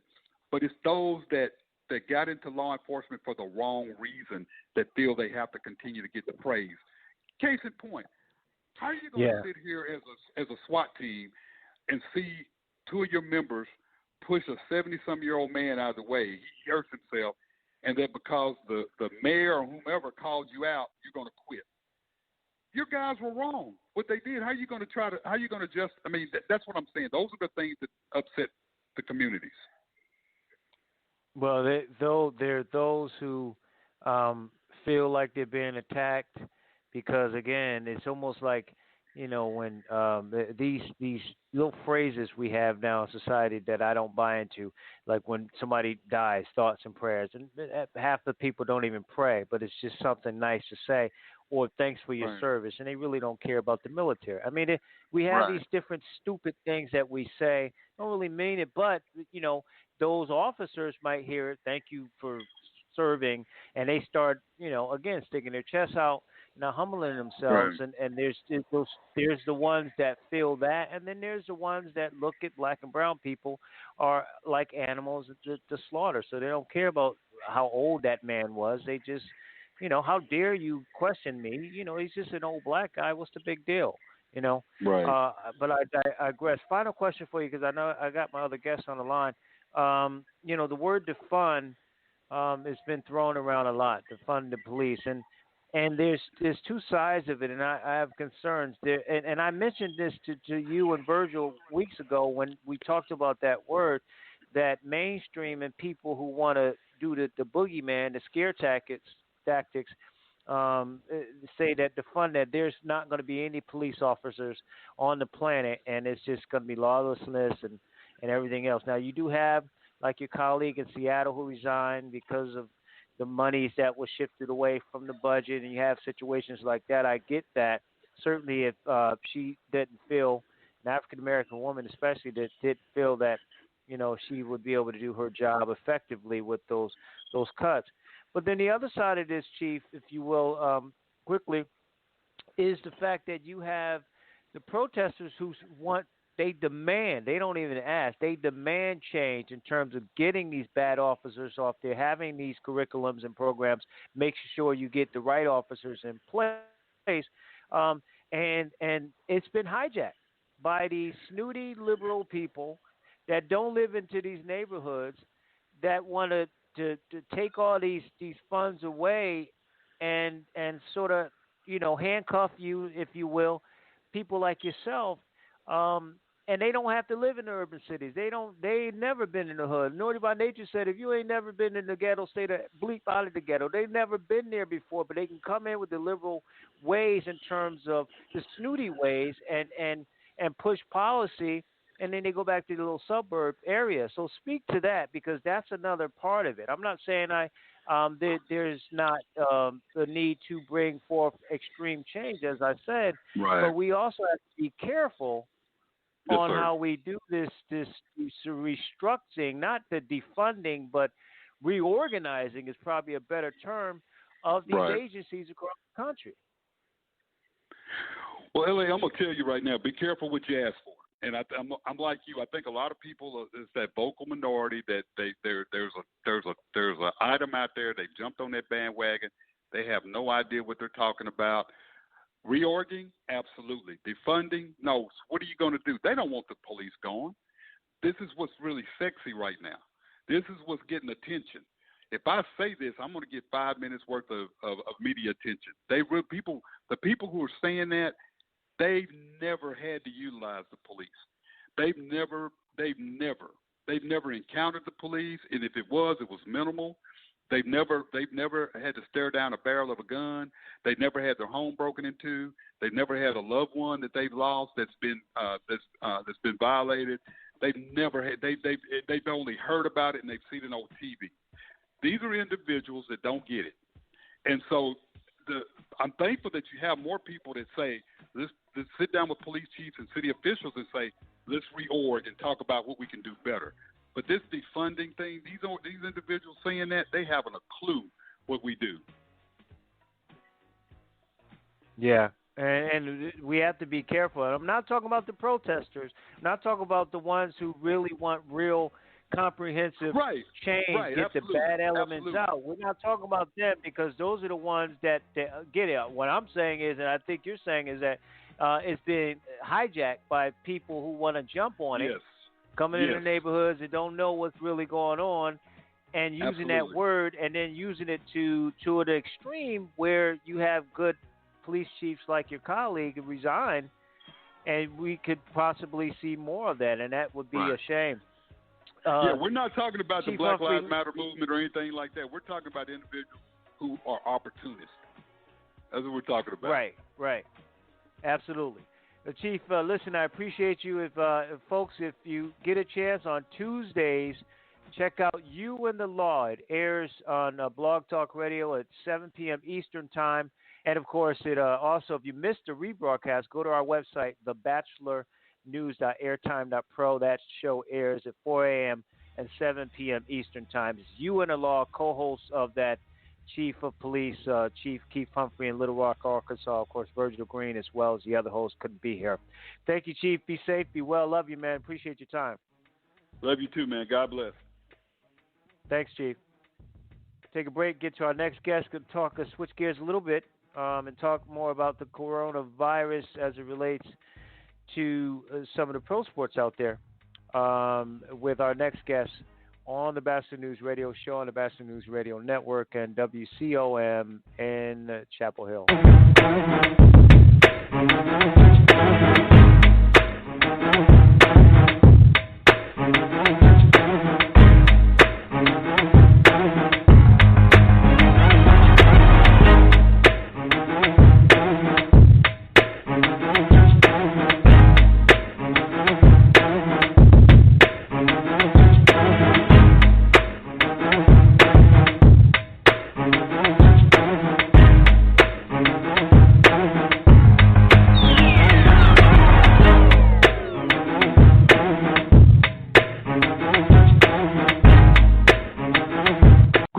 Great day, everyone.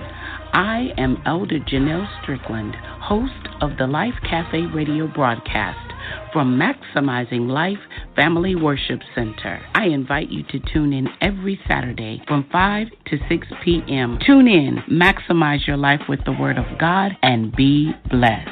Only on the Batchelor News Radio Network. Join Barry Barnes for Locker Talk on the Batchelor Pad Network as he presents NFL news and evaluates players.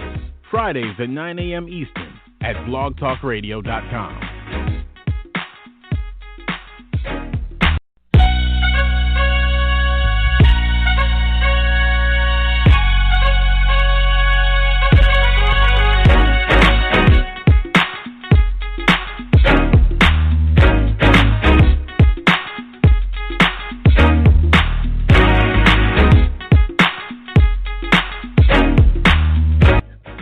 To the show, the Batchelor News Radio Show on WCOM in Chapel Hill, the Batchelor News Radio Network as well.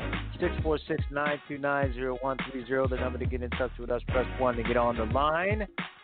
And keep in mind, we are live on Facebook as well, Facebook Live.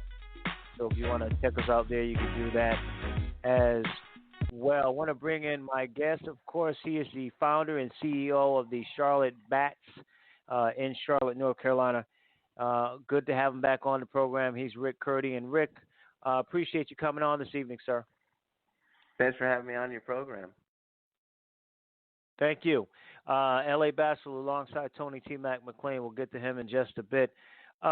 Rick, so, you are the founder and CEO of the Charlotte Bats. And we had you on before talking about baseball in that area. Some of the do's and don'ts, some things you could learn from what MLB is doing and not doing. Has COVID-19 sort of slowed down your progress in terms of launching the Charlotte Bats, in terms of where you want to be to have that professional team there in Charlotte? Yeah, it has. Unfortunately, it hasn't destroyed it, but yeah, it slowed it down. Because we don't know of the uncertainty of Major League Baseball right now. We're having a season, so this thing is totally. I think it's slowed down a lot of things. It's kind of paralyzed some people. We haven't been paralyzed, but it definitely has put a dent on it. So where were you in terms of your negotiations and connections with MLB prior to COVID-19? Well, we were just talking about, why Charlotte should get a team, why North Carolina's never had a team, that we're on this list, that we were saying that we feel that we're the better, all the cities on the list are great cities, but I was telling them why Charlotte is special, and we're the only city on there that has a state next door, and we're more like two states into one, and that the other state next door, South Carolina, doesn't have any professional teams, and there's no team in Tennessee or no teams in Virginia, and how we would really help, and our minor league baseball team is up there with attendance. So those were the things that we were just trying to convince them that why they need to pick Charlotte for Major League Baseball when they decide to expand. Yeah, and I would think too. I know that part of Carolina has been hit pretty hard with COVID-19 in that area. Has that, with the uncertainty, I guess, going into next year, and they don't really know what's going to happen in terms of when the virus will subside, if it ever will. Are there concerns going into 2021 for you with this? No, we're pretty much in the same boat with every other state. I mean, you got states like Florida and Texas where it's just like totally out of control and it's just horrific, and then you got states that are not doing very well, but it's not dire. North Carolina's sort of in the middle. We have our ups and downs. Sometimes the numbers are up, sometimes they're down. We have deaths that have gone up and they go down, or people in hospitals have gone up and gone down. So it's just, we're like everybody else. We're just like, what's happening, and we just have to take it day by day. So it's a lot of uncertainty, not just for us, but it's pretty much uncertainty for everybody.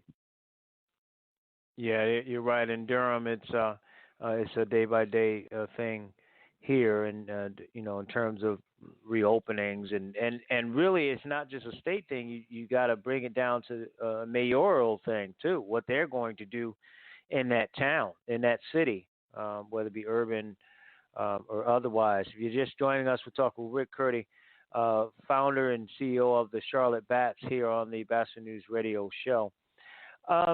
So we had a chance to see what baseball did, and we've seen, my God, the Marlins and the Cardinals and other teams going through players that have tested positive, and coaches, right, and some of the trainers and different people.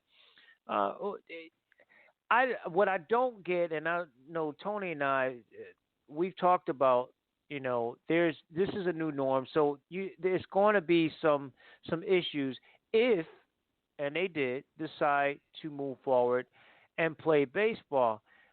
But there are so many other things they could have done, and they could have looked no further than the NBA and the NHL. They're playing in one specific area, and, up until today, I haven't heard anything in terms of the NBA or NHL having many, if any, people, infected and with the COVID-19.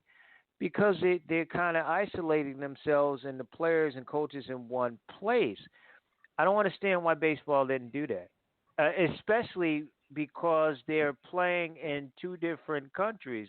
Canada doesn't want the players. You know, you see Nope. they taking hockey because hockey's doing it in a bubble up there. So they got two places, one in the United States, one in Canada. Canada don't want the Blue Jays to come back or leave or anything. And so, what what do you think of baseball and why they didn't seem to get it right, and what lessons can be learned from that? Well, I think baseball is just a little bit more different than basketball and hockey. I think it's easier to contain there. It's just there's so many games, and a lot of these players, in Major League Baseball, and I think a lot of people just think that they can, it's like, oh, it's not going to happen to me. I think that's what's hurting our country, why we have so many cases in the United States compared to Canada and other countries, is that people are just not following the rules. They're not wearing masks. They're not self-distancing. It's not just baseball, or it's everywhere. I mean, even had an NBA player who went out of that bubble to go get food or something like that. But the NBA and NHL have done a great job. NHL, I think it's because people are most likely from Canada. They can play in Canada, and it's sad when our own friends, in Canada doesn't want their us to come over there because they're afraid we're going to spread it over there because they have done everything they're supposed to do, and we're not getting it. So I think Major League Baseball, I think a lot of it was just arrogance on their part. I just think they just thought, oh, we're different. We're Major League Baseball. We don't need to be doing all that kind of stuff. And we'll have the players' union kind of control it. And I mean, how can you control millionaires? Especially when they're like 22 years old, from going out and partying. Well, and I was going to say that's the other part of this too. Let's be clear. When you have players going out to casinos and stuff, and knowing they shouldn't be, first of all, they should be focusing on the games. But second of all, they're not, either they're not taking it serious, or they feel they're invincible, or both. But the players are directly responsible in that regard. If like you said, in society we see it, people not wearing masks and not taking it serious. Well, the players aren't, and so ownership and the commissioner's office will get the blame for even reopening or trying to play. But the players' responsibility is there when they don't do that as well. Can they, at this point, kind of adjust on the fly and keep playing, or do you think? I know it was a couple of weeks ago the threat was that they were going to shut it down because it was so bad, but do you think they can make it through a 60-game season? I don't see it happening. It's just you're going to get teams with more outbreaks. The Cardinals, I have no idea if they're going to play or not because it's gone bad for them. The Marlins, it looks like they're doing much better. I think Jeter had to just, like he said that they dropped the ball or something like that. So it looks like they might have got it under control, but it just seems like there's always a team out there or a player, somebody out there just not doing what they're supposed to be doing, or they don't think they're going to get caught. And you can't be doing all that, especially in this era with so much social media, that someone's going to snap a selfie of you at a nightclub or some crowded house party or something like that. So I'm actually amazed that Major League Baseball is still going on. I gave it 2 weeks. So, I'll tip my hat off to them, but I don't know if they can go through a season, because even if you have every player or every team doing what they're supposed to be doing, this league is so, you're going to have one person or two or somebody out there not doing what they're supposed to be doing. So right now it looks like it's okay, but it's just a day-by-day basis. It could be okay, and then 2 days later they might shut it down. So we'll see what happens. I have no idea, but it's just this is a very interesting season. I'll put it that way. Yeah, interesting is probably the easiest way, or the you could say. Talk with Rick Curdy, of course, here on the Batchelor News Radio Show on the Batchelor News Radio Network. He is the founder and CEO of the Charlotte Bats, trying to become a part of MLB. If you have a question, 646-929-0130. Hit us up on Facebook, on Pad Nation on Facebook, Pad Nation 2 on Twitter, or at that number. If you're listening right now to the live feed, if you want to continue to listen live, you'll either have to watch on Facebook or you will have to dial in to that number at the top of the hour. With that, I turn the questions over to my longtime friend and colleague, Tony T. Mac McLean. Good evening, sir. How's it going? Good. Going well. Thank you. Just not to be rude or anything like that, but what exactly are you doing now? How are you getting yourself prepared for 2021? Are you still? I know you mentioned you still keep in touch with Major League Baseball. I'm sure they've been doing their things. Well, but what are you doing to prepare for 2021? Right now, we're just trying to get the word out. We're going through social media, trying to get, the word out more, doing interviews like I'm doing right here, right now. And right now, we're just taking it day-by-day basis because it's just, like I said, it's just everything's pretty much at a standstill right now.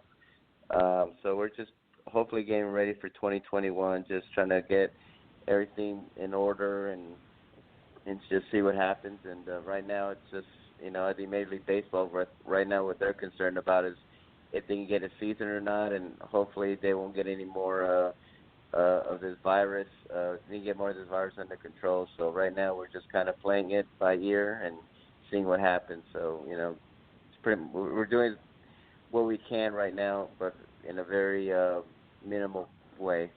Mm-hmm. Let's make you commissioner for the next 5-10 minutes. I would love that. What would have been now?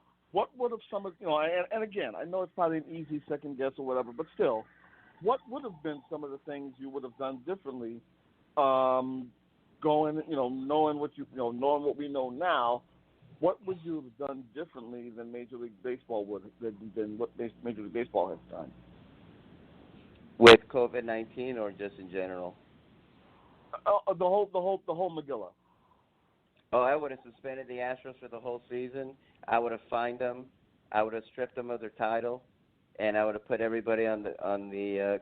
Don't ever do that again because you don't want to be like the Astros. Commissioner Manfred totally dropped the ball on the Astros, saying that their punishment is going to be shame, and I think that was wrong for him to do that. I mean, I've never heard of an organization doing what they did and pretty much getting away with it. And that's why you see every team beating them right now and wanting to fight them because they're so hated for what they have done. So that would have been the first thing I would have done. I wouldn't have called the World Series trophy a hunk of metal, like he said, and he did apologize for that. I would have had a much better relationship with the Players Union. It seems like he's trying to dump everything on the Players Association and saying, well, if you don't get your players under control, we had to shut down the season. It's your fault. It's like he's not, owning up to the mistakes that he's made, and Major League Baseball's made a lot of mistakes. And, and it's just unfortunate when he's just not done a very good job this past year and a half or so. So those are the things I would have done, and I would have just told the players, look, we have this virus going around. Don't be stupid. Don't go out and party because if you do and we catch you, you're done for this season, okay? Because we need to have a season. We're going to try to have a season. It's going to be a strange season, but don't be doing something stupid. If I catch you out partying, forget about you playing this season. And I would fine players if they are caught doing what they're supposed to be doing, doing stuff they're not supposed to be doing. And to piggyback on the Astros thing, now Joe Kelly was on the Red Sox team that allegedly cheated the year after with Joey Flores. Now I'm just trying to figure out why are we putting this guy on a pedestal when he is basically the same thing that the Astros did? Now you could argue whether it was on the same level, whatever, but cheating is cheating. I don't get the fact that they're trying to make Joe Kelly out to be a martyr when he was on a team that cheated just as much as the Astros. And oh, by the way, they have they did have a similar thing because their first base coach wound up being the manager for that Red Sox team.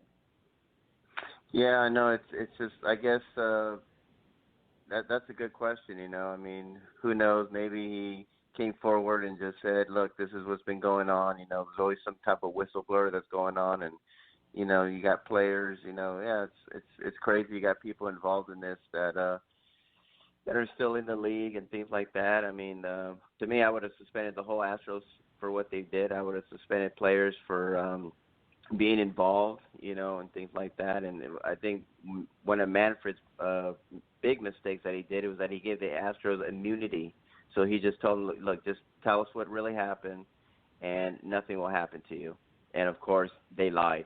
And then they were supposed to go on this tour of apologizing and telling people, we're sorry. And they pretty much didn't do that. They were just saying, yeah, well, we cheated, but it wasn't as bad as you think it was, And so it's just it's bad on all parts. And the way Manfred handled this, I give him a big old F- on this.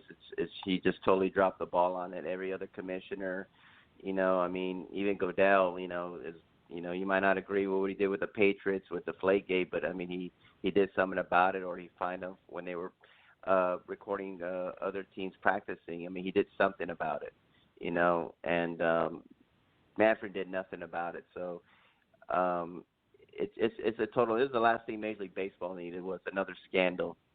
They're still getting past the steroid scandal.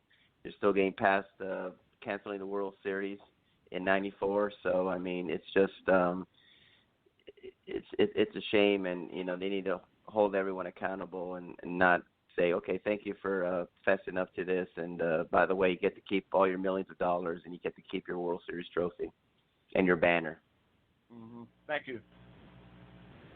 I guess you're not a Paul Manfred fan there, Rick. When you talk about him, I'm not a big fan of his either. But I'm not a fan of all the commissioners to be in some shape or form. But it just to kind of follow what you were saying in regards to the players and the league. When you look at baseball, are you saying that the '94 season has still has a sort of a stain in terms of the fans some fans being a little unforgiven because of the fact that they didn't play the World Series? Maybe that hurt. They're still hurting baseball at this point. Oh, yeah, they lost a lot of fans with it. When you have players like Terry Pendleton going on live television and saying, you know what, I'm only making $6 million a year. I mean, that's a travesty. I should be making more money. And you got people struggling to, put food on the table, and people, trying to make ends meet. And you got a multimillionaire complaining he's only making $6 million a year. You're going to lose a lot of fans, And then they should have said something to him like, hey, Terry, or whoever, don't be saying that, because people are not going to care that you're only making $6 million a year. So that hurt a lot of people. I know it hurt a lot of people didn't come back. It took years for some fans to come back. When Mark McGwire and Sammy Sosa went on the historic, that brought a lot of people back, and then it kind of soured because then he found out that they were pretty much cheating by taking steroids and altering the record books of Roger Maris, and Hank Aaron. So, I mean, that put another stain on it. When they had to go and testify in Congress, and you have people like Sammy Sosa forgetting to speak English, and then you got Rafael Palmeiro, waving his finger saying, I never took steroids, and then 2 weeks later you get popped for taking steroids. Major League Baseball has done a poor job about it. They try to just kind of hide under the rug, and they couldn't do it. They knew about all this stuff going on, but they saw, that they were bringing fans back, and they figured out, everyone else is doing it, why not? So it has definitely hurt them since the World Series, and then you got the steroid scandal, and then they're getting better, and then all of a sudden you get the whole Astros debacle about the banging on the trash cans, and the Astros have been to one World Series, a whole franchise, including when they were the Colt 45, and now all of a sudden they've been to two World Series in the past 3 or 4 years. So sums up. So they definitely have lost some fans, and I just think they've done a poor job talking to the fans about it. I just think they kind of ignore the fans. They see all the billions of dollars they're making from TV revenue, and they're not paying attention that Major League Baseball has lost attendance. For the past 6 years, their attendance has gone down. Well, that's a bold statement, considering what your franchise and you're trying to move forward with MLB. I respect that. Let me ask you this final question. In this year, assuming, let's say they get through the year, the 60 games they play, and the World Series, they get a winner. Twofold. If it's the Astros, should we take them seriously? And in general, it being a short season, everything being for real, and everybody having to deal with the same thing, the COVID-19, should another team win? Should it be an asterisk in history about them? Maybe it's a team that nobody expects to, but because they got off to a good start and it's only 60 games, they wind up winning. Should it be sort of a mark in the history books if they win the World Series? I think they're going to have to put an asterisk. I think they're going to have to put an asterisk saying, 2020 World Series champion, and then have a little footnote saying played in a 60-game season due to COVID-19. I mean, I think they're going to have to put that regardless, because they're going to be like, why did they only play 60 games?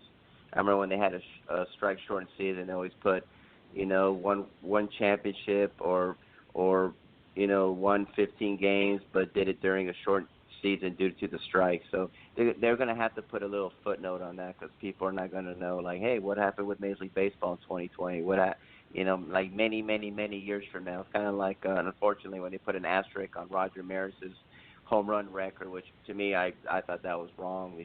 He hit the most home runs in the season, but they're going to have to put some type of footnote saying that there was a shortened season due to COVID-19. They're just going to have to. And what if I know you don't believe in the Astros. What if they win? Is the fix still in with them at this point? Oh yeah, definitely.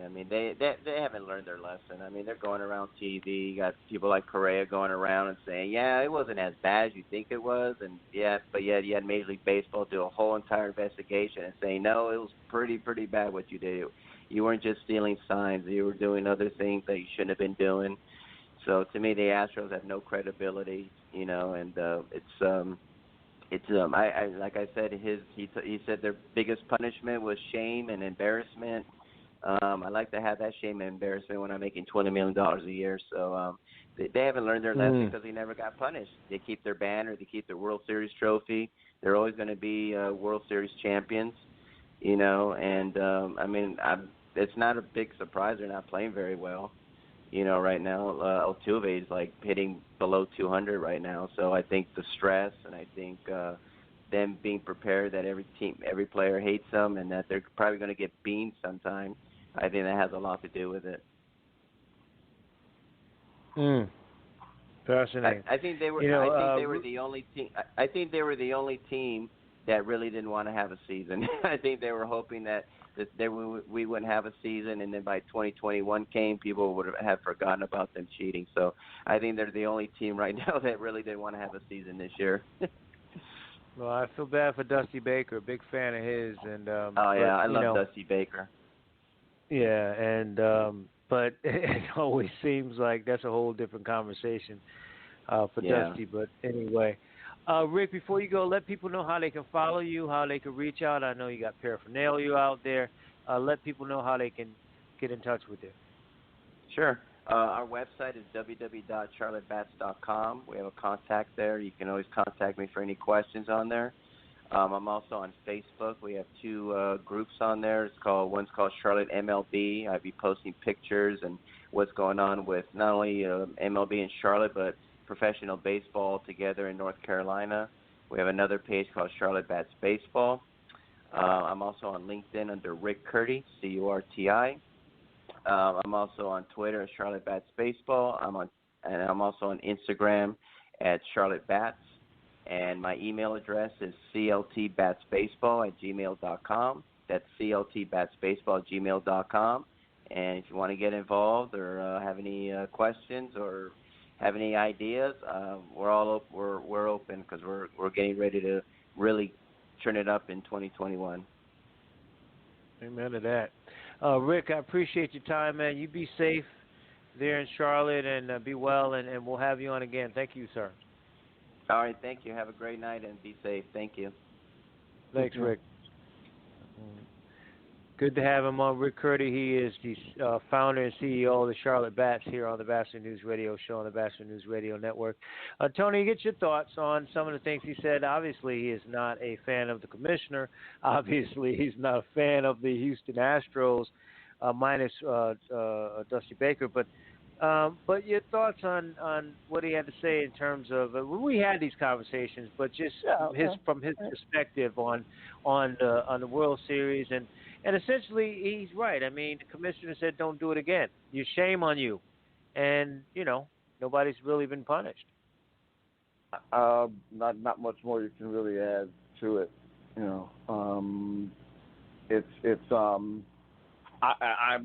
I think it's even worse because he did even even worse job with the Red Sox. That's why that's why I got a big problem with folks trying to make Joe Kelly a hero. Joe Kelly is no hero. Joe Kelly is just as much of a cheater as the whole. And for him, for him to be as indignant as he is, to me, he's one of the biggest hypocrites in sports as far as I'm concerned. Yeah, and it's the whistleblower who was actually a part of it. And Michael Cohen going to jail and people saying he did the right thing, he called out the president. No, he was with the president. Wait a minute. So Kelly, you're right. Kelly was one of the dirty dudes. Now because he dropped a dime on someone, they want to say how much courage he's showing. No, it's easier for him to do it now. There's no courage that's throwing at somebody's head. He's just as if you're going to call the Astros gutless, then he's even more gutless because he was part of the team that cheated as well. I don't but baseball has this I'll just come right out and say it. If he had been a Hispanic or a black pitcher that had done that, I don't think he'd be getting the same sort of love. I think, in a matter of fact, I think that he would be ridiculed. But because he's white, and they will make allowances for white players as we've seen over the years. And again, look, Joe Kelly was part of a team that cheated, and he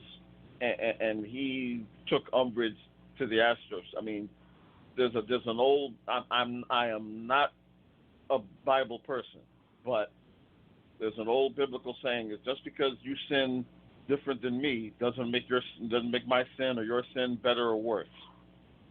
Right. A sin's a sin. Yeah, essentially, and you're right about that. Had it been a black pitcher doing that, there's no room for that in the game, and all them terminologies would have came out, and what is he thinking, and boy, I can't be his teammate. All that negative stuff would have dropped, but with Kelly, the courage he's shown, it's just laughable. It's really funny. Yeah. It's really it's courageous to throw at somebody's head with throw a 90-mile-per-hour ball at somebody's head. Yeah, that's courage. All right. Yeah. And one of the things you said a couple of weeks ago, T, that's been I've been thinking about more and more is the fact that the commissioner and the owners are in a good position if they do shut it down, because they can say, hey, look, we tried. As opposed to, let's say, and we know the plantation, a.k.a. the NFL, is not going to do it, but let's say hypothetically they decided not to play. Then they would be their fans will go crazy over that. But essentially, baseball shuts it down now after a couple of dozen games. They can say, "Hey, we tried, fans. We gave it our best. It just didn't work out." And they could point some fingers to some of the players, like we talked about, you and I and Rick talked about tonight, that are reckless, that are not taking it seriously, that are causing all these COVID-19 viruses because they are going out there doing it, not socially distancing and not wearing masks. And see, I think the funny thing is, and I think we sort of mentioned this before, see, mainstream media wanted this. What's happening to baseball? They wanted to see that happen in the NBA, and it hasn't. Other than Mr. Williams' little dalliance, and that was even before everything. Basically, since both leagues have gone under the bubble, no one has tested positive. That's so they've already won, and to be quite honest, both the NHL and NBA have played enough of a season where the team that does win it this year is not going to be tainted. And even if baseball limps to a World Series or whatever this year, everything is tainted. There's nothing legit. They're trying to, Charlie Blackmon's hitting 500. Ooh, he may hit 400. Oh, really? That's really going to count. Right. But it's the thing. Look, at the end of the day, they had the same opportunity to do the bubble, but two baseballs. To be fair, it would. I'm not going to say it would be impossible, but it was going to be different for baseball to do a bubble as opposed to the NBA and the NHL because of the way the sport, because of the way the sport is.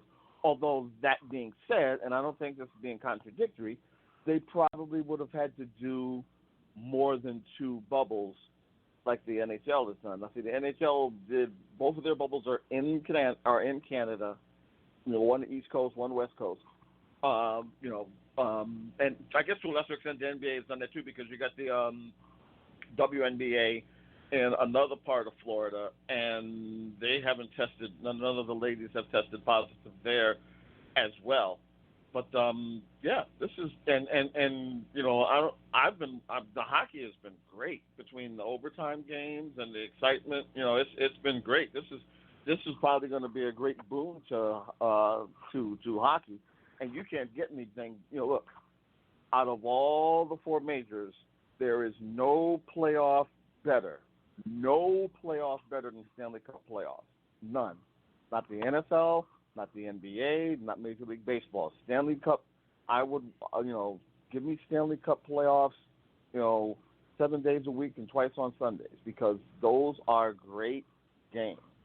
And that's the one, and now they basically have an opportunity, they've been given an opportunity now to shine.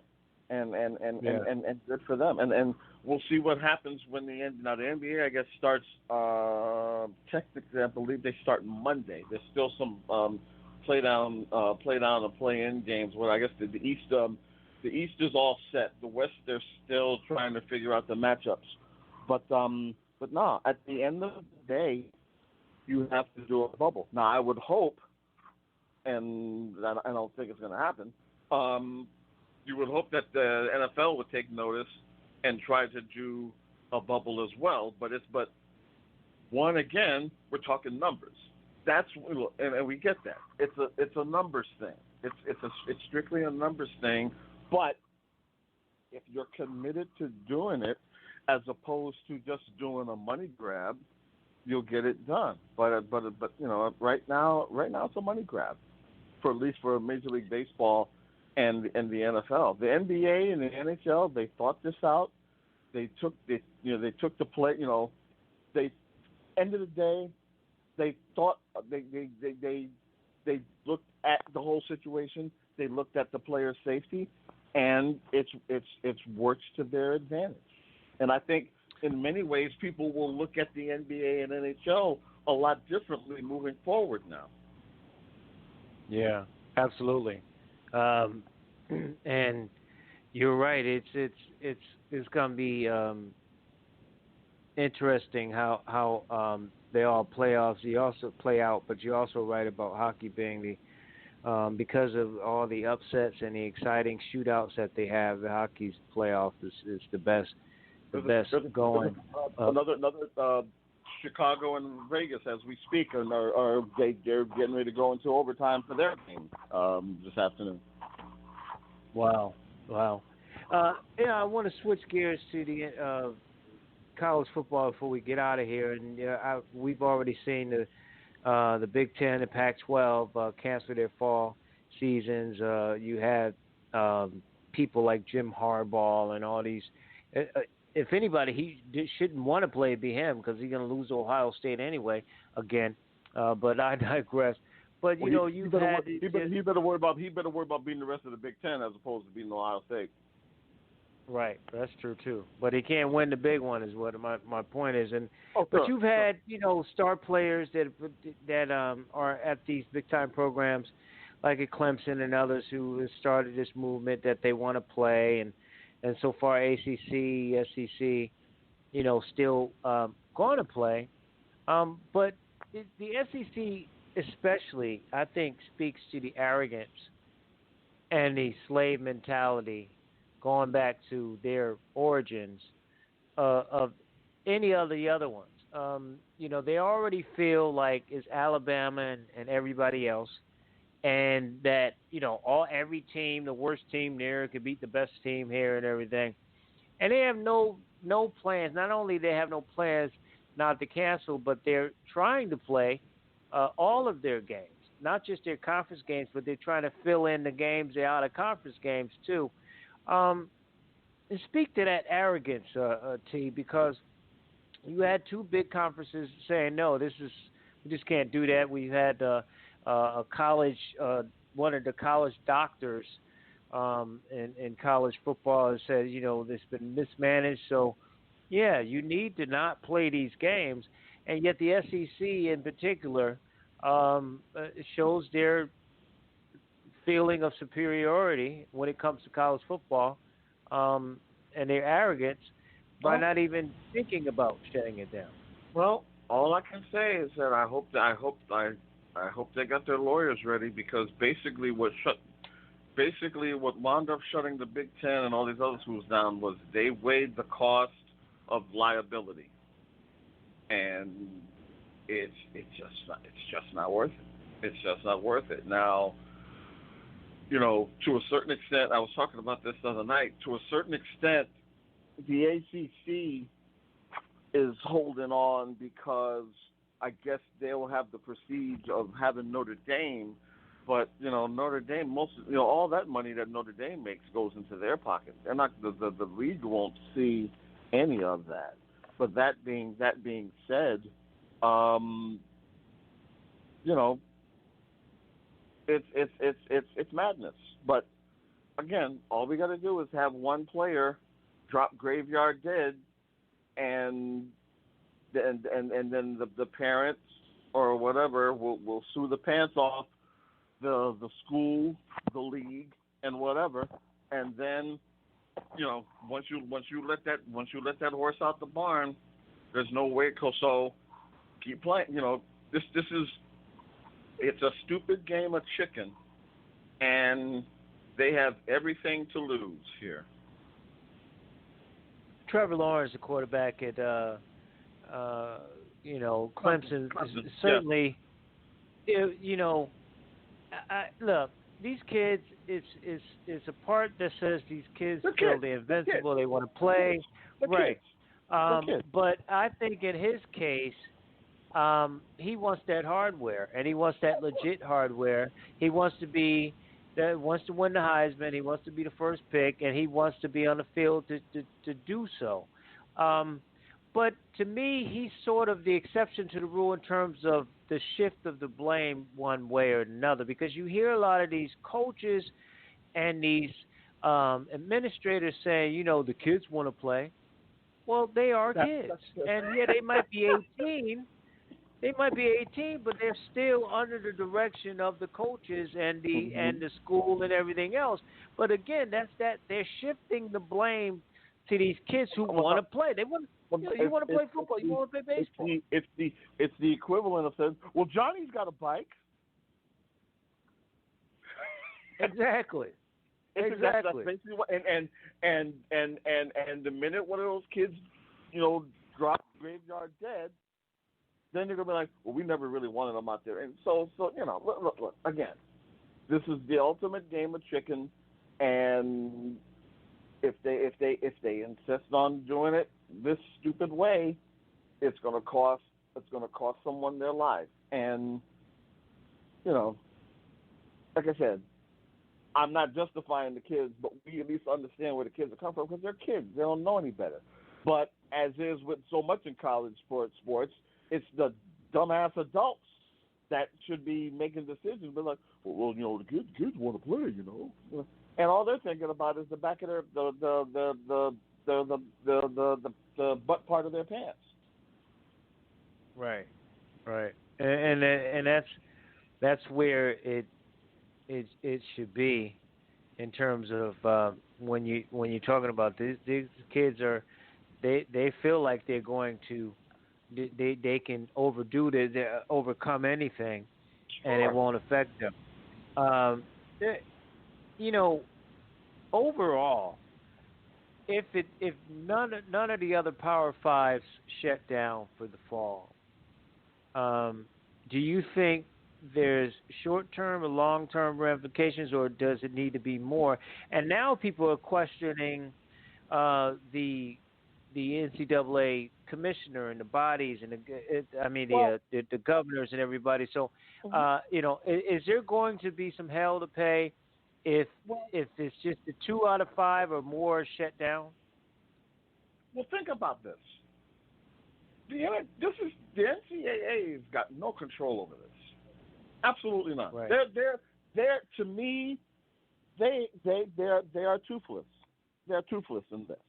This is being, look, major college sports, especially major college football, is run by the 5 families, as we have talked about for years. The playoff, that's not NCAA sanctioned. The bowl games, right. That's not NCAA sanctioned. The NCAA is more of a figurehead now than anything else. When they need to enforce rules, so to speak, or whatever, but they're toothless. And something like this shows you how even more toothless they are now. They have no control over this. They have absolutely no control over this. They may have it over this way, at least on the Division I level, the high-end Division I level. Division II, Division III, NAIA, they have a little bit more say over that. But see, those schools shut down a long time ago. So they already have what they're doing. We got to remember, it was the Ivy League that started this whole thing about the spring ball, and now all of a sudden everybody, I'm no Ivy League fan, mind you, but it's at least they got it right, and the black schools as well. Right. So right. they're going to be. And Tony, it seems as though we know the Power 5. If anybody commissioners run, it's the Power 5 commissioners and conferences that run college football in particular. And so the question is, can we get to a centralized leadership? The NCAA, like you said, the NCAA governing body, say what you want, they pick and choose, just like pro commissioners. They don't get it right. They don't look at the student athletes right, but they don't, like you said, have control over it. It's these Power 5s that have the control. And really, if you go back to the 80s when the Supreme Court gave all the television rights and all that stuff back to the schools, you have these schools and these conferences have their own TV contracts. So it's all driven by that. And that's why they feel like, you know what, it seems like I'll take a chance, SEC. I'll take a chance, Big 12, because if we get sued, we still could fall back on that TV money. We could fall back on all that championship money, all the money that comes through the Power 5. It's like they're just, like you said, the risk and reward. They're just saying, you know what, we'll take a couple of people dying and take a couple of hits because we're still going to be printing money. Here's all you need to know. literally a couple hours after the Big Ten came out and said what they said, University of Nebraska says, well, we don't exactly agree. We may do something outside. And the Big Ten commissioner said, okay, sure, just got to give back that money you earned. And then Nebraska said, okay, we won't play. We won't play. They know where the once you go for the back pocketbook, then everybody falls in line. Because see, you can talk all that mess. Because see, even if the SEC shuts it down tomorrow, somebody like a Bama or Texas A&M or whatever, they're going to be like, we need to get our own. We need to get our own deal, and they're going to be like, you go right on, and you remember, and you just make sure you get that. I put it this way, I akin it to something that history in the sense of when the Confederate States, broke from the Union. United States government said, no problem. You just won't get federally funded anymore. And then slowly but surely, they stopped singing Dixie and then started, singing the national anthem all over again. So, right. It's we'll see, because I think, let's put it this way, I hope no one, either on a college level or a professional level, has to die before someone shuts it down. But unfortunately, with the way things have played out, it's going to happen. It's not even so much a thing of if it's going to happen, but when it's going to happen. And that's the sad part about it. No one should. I mean, there are enough people dying because of this pandemic. We don't. Right. I've said it on this show a bunch of times on other shows. I don't need to see our favorite athletes drop damn dead just so I can be entertained. Exactly. We got more important things and other things like you and I. I got my Law and Order. You got your. I mean, we can entertain ourselves. It's too high of a risk to see people die over this thing because we want to see them score touchdowns or hit a home run or knock down a 3-pointer. Here's the deal. What scares me more? Missing the Knicks or possibly getting shot by a rogue cop? I mean, exactly. Come on. Do I even need that? And the fact that I even have to ask that sort of a question just shows you how ass backwards we are now. And it's weird because I think I told you several times during the time when there wasn't anything going on, I didn't miss sports. I did other stuff. Right. There was other stuff to watch and everything like that. Even now, yeah, I'm watching the games, but I'm not like going crazy nuts. I mean, put it this way. There's certain nights when there's been the good thing about now is that there is stuff on. You literally have to be like, what do we watch tonight? Because because you got the three majors playing. Two of them are in the playoffs. One is trying to hang on for a good life. Limp to the playoffs. Yeah. Because at this point in time right now, if the Cardinals do get a chance to play out their schedule, their last games may be might be just in time for Thanksgiving. And what's so funny is, Manfred yesterday said, we're considering a bubble for the postseason. Hey man, you ain't even got you ain't even guaranteed a regular season. You talking about the postseason? Yeah.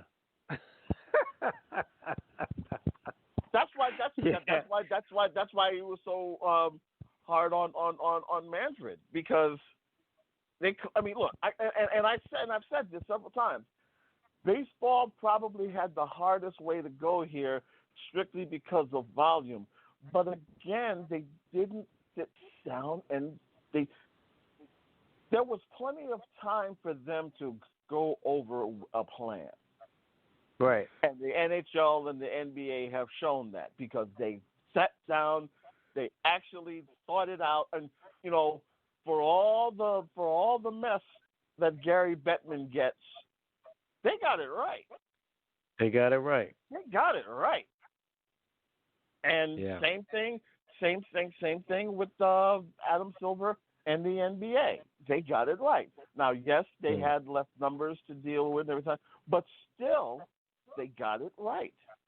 And they should be commended for that because, like I said, mainstream media, what's going on in Major League Baseball, they were hoping and thinking that was going to be what the NBA was going to be this year, but it's not.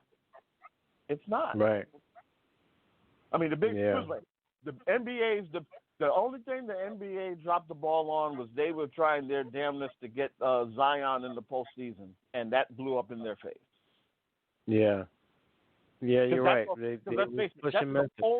That's the only reason why they did these regular season games. They wanted to get, they got greedy. They wanted to get Zion in the postseason, and they didn't. So now they're just going to have to, shuffle along with LeBron, the Greek Freak, Harden, and all those other guys. And see, now it looks like Russell Westbrook is going to miss at least the first round of the playoffs with an injury. Yeah, well, Philly's done with their injury, so. But anyway, that's Ben Simmons. I know I'm asking a rhetorical question, but do you bring him back again? Put this way, unless he wins the thing, how do you bring him back again? Listen. I'm not a fan of Brown, and I honestly I'm not a fan of Ben Simmons. But with them. With him going down, and they don't, it's some people might say, well, it's not his fault, but they weren't going to win with Ben Simmons anyway, with this coach. So no, I don't bring him back. I don't. It's now you do bring back Ben though, do you not? Ben's got to show some improvement. Last season we were talking about improving that jump shot and everything, and it didn't show even before COVID-19. And so maybe bring him back and give him another shot. But as far as the coach, he is definitely they're not going to sniff a ring with him as the head basketball coach of that team. But I wanted to ask you though, when we were talking about college, and the pros we know. NBA is a players' league. MLB has a strong a players' union. There's some decisiveness in the pros as opposed to going back to the NCAA. And I guess my question to you is, what is the point of the association like the NCAA if they can't actually take the lead during a crisis like this? What role could it or should it have played, to move the sport forward to handle this crisis if their hands are tied in the first place? There's no nice way of saying it. They don't have a role. They literally don't have a role at all. I mean, they are, they're still around. Let's put it this way. We always talk about how they want to use these 1940s values, but they want to cash them 20 checks. The NCAA, the NCAA did it to themselves, to be quite honest with you, because they still they're cashing them checks, but they still are trying to use these 1940s, 1950s platforms for 2020, and you're being foolish. And even now they're fighting to the death, so these kids don't even. And again, it's not like the kids are asking. It's always funny to me when I hear people say that that's such outrage. These kids making money. it's not like they're asking for 7-figure salaries here. Right. Stipend. When you consider the kind of money that is out there for big time college sports, especially football and basketball, the money's there. Money is there. And usually, T, when people complain about, oh man, they're getting a scholarship, they shouldn't be paid. They're college students. The ones that complain are usually the John Calipari coaches making the money, the Mike Krzyzewski's, or these Tyler Hansborough type guys, kids that grew up with a mother and father that are both doctors, white guy, that don't have to struggle like these kids. These inner city kids. It's not even so much a mother and father. They're already well off. So it's that's what I'm saying. They're already well off. They're already well. Because see, the biggest hypocrite, the biggest pimp is that double talking Bible hypocrite Dabo Sweeney. Oh God. He had said, I'll quit my job if they start paying kids. No, you know what? Give up your $1 million salary, you pimp. You hypocritic pimp. You and remember, this is a guy that was a member of Alabama's championship teams back in the day. So he knows what the deal is. He knows exactly what the deal is. So for him to come on and just be, I'll sell my soul before I let these kids make money. You sold your soul years ago, Dabo. He's also the guy that said that, if you don't come play for me, you're going to be pumping gas at a gas station. He's also the guy that doesn't want his kids to wear any social justice T-shirts. He's also the guy who basically said, you kneel. I have a problem with athletes kneeling during the flag. So that I have no love. Well, no, his inner redneck is out there, and to his credit, that was Lane Kiffin that actually had that said the whole gas thing about South Carolina. That was actually Lane Kiffin that said that. Right, Sweeney said something along those lines. So I think you're right. Similar. Kiffin said the gas station part, but he's another one. When they brought up the social justice, he's the one that tried to evoked Dr. King, and I'm like, oh, here we go again. Yeah. It's ridiculous, but like I said, they don't want to pay these kids because they're looking at Joe White guy who comes from money, like you said, and so they can afford to stay there for 4 years. They can afford to not take any money because they got mommy and daddy or mommy taking care of them, whatever. But they don't factor in these kids that come from places where, forget the fact they might be the first kid to get to college or graduate from college, but actually a kid that wants to take care of their family. Why not pay them? They're doing all the work anyway. But they don't factor those things in. Well, because usually, unfortunately, a lot of the kids look like us. Exactly. They still look at these kids, as one of our colleagues has said several times, it's the 100-yard plantation, and they're the guys they're the guys that still wear the big white hats and do their own version of Mandingo and drum with these players. Plain and simple. That hasn't changed, Because see, Clemson, for all whatever, Clemson was on the outside looking in for a long period of time. But then when, Dabo came in there, I give him credit as a coach and as a recruiter, but he's no more of a pimp. He's going to smile in your face and maybe he'll sing, maybe he knows the words to some Negro spirituals so he can, BS, Big Mama and whatever. So, we're going to take care of your boy.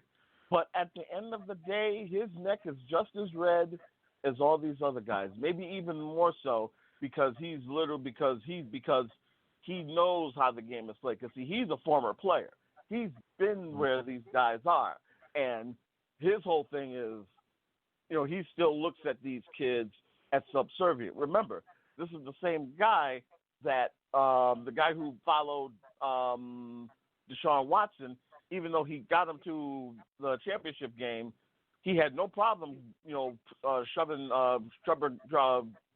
Trevor Lawrence down there, and made made that kid transfer. So no, he's he's a hypocrite. He's an absolute hypocrite. And you're right. He was on that Nick Saban team, that the same Nick Saban that couldn't handle the pros, and pros basically not buying into his foolishness. Actually, it was Gene Stallings. It was the Gene Stallings team. Oh, it's the Gene. Oh, you're right. That was Stallings. So 1 year Stallings actually won the title. You're right. Yeah. But the Nick Saban, the guy who quit the Dolphins because he couldn't handle, went back to the plantation so he control some of these players. He wasn't going to have no black guy making more money than him and telling him what to do. That's his job. Right. That's his job. We talked about the NCAA and the fact that they're insignificant and they have no power. Why not do the governing body type thing like the U.S. track and field and others that have that power as a governing body type of thing, and go that route? Truth be told, they're just as toothless as well. They're just they said, they're, put it this way, put it this way, they're sort of like what Frank Robinson and Bob Watson were working for Major League Baseball as the dolers. They dole out the discipline they're there for, and to make sure that they keep the quote unquote sanctions. Because remember, all these teams do something, but it always seems like it's the small black schools that get hit the hardest. Right. Look, they for all the people want to bring out with SMU, Texas and Texas A&M and all those other old Southwestern Conference teams were doing the same thing that SMU was doing. The thing was, they were beating the big boys at their game, and they got punished. Right. And they ain't like that.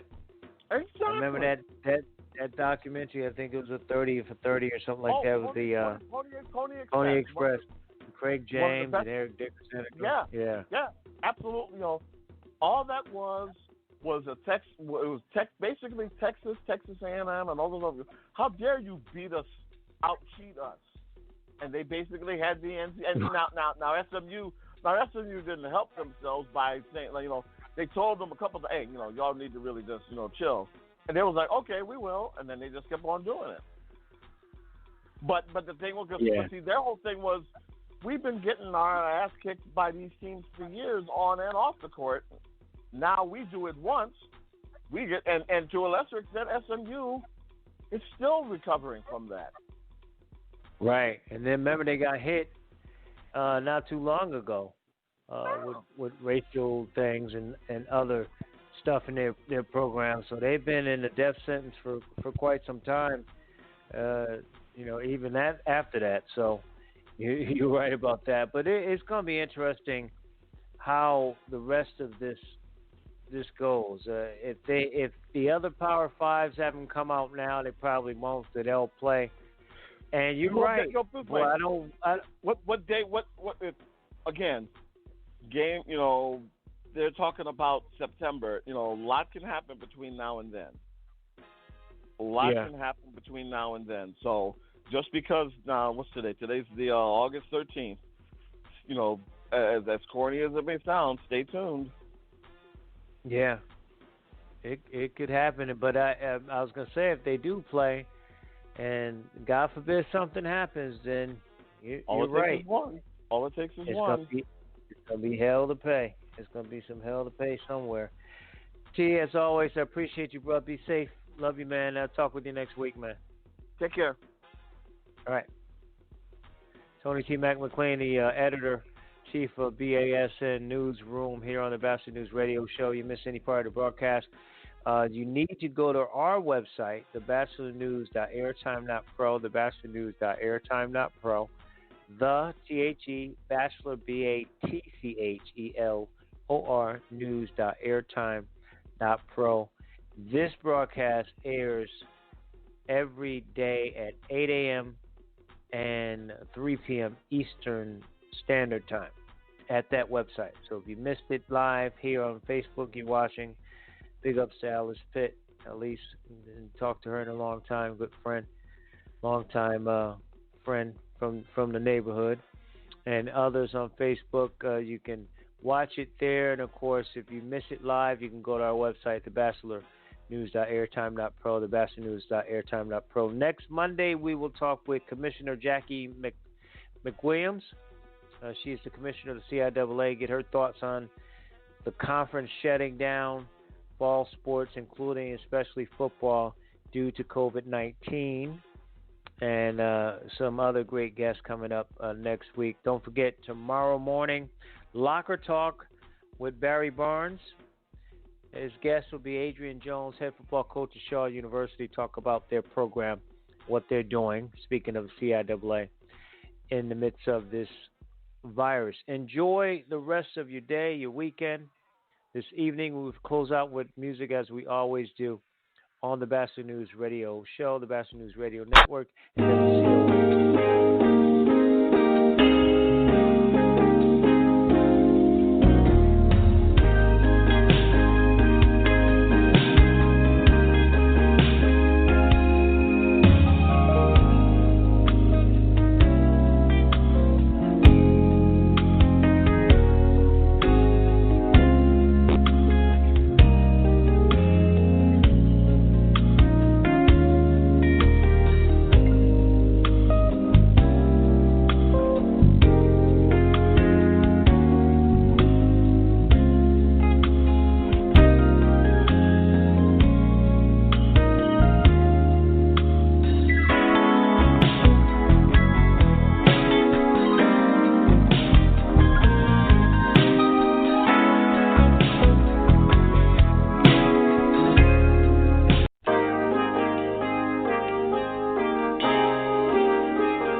Won't even say I love you no more.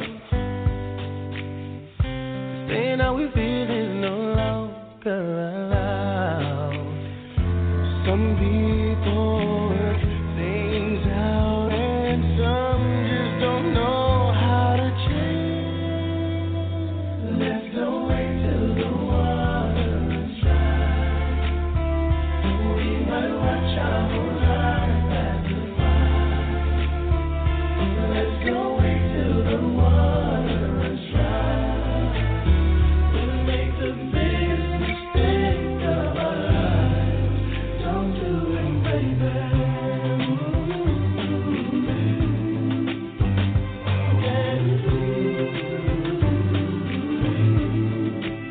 No, no, they can see the tears in our eyes. Yeah. But we deny the pain that lies deep in our hearts. Or maybe that's a pain we can't hide. 'Cause everybody knows that we're both torn apart.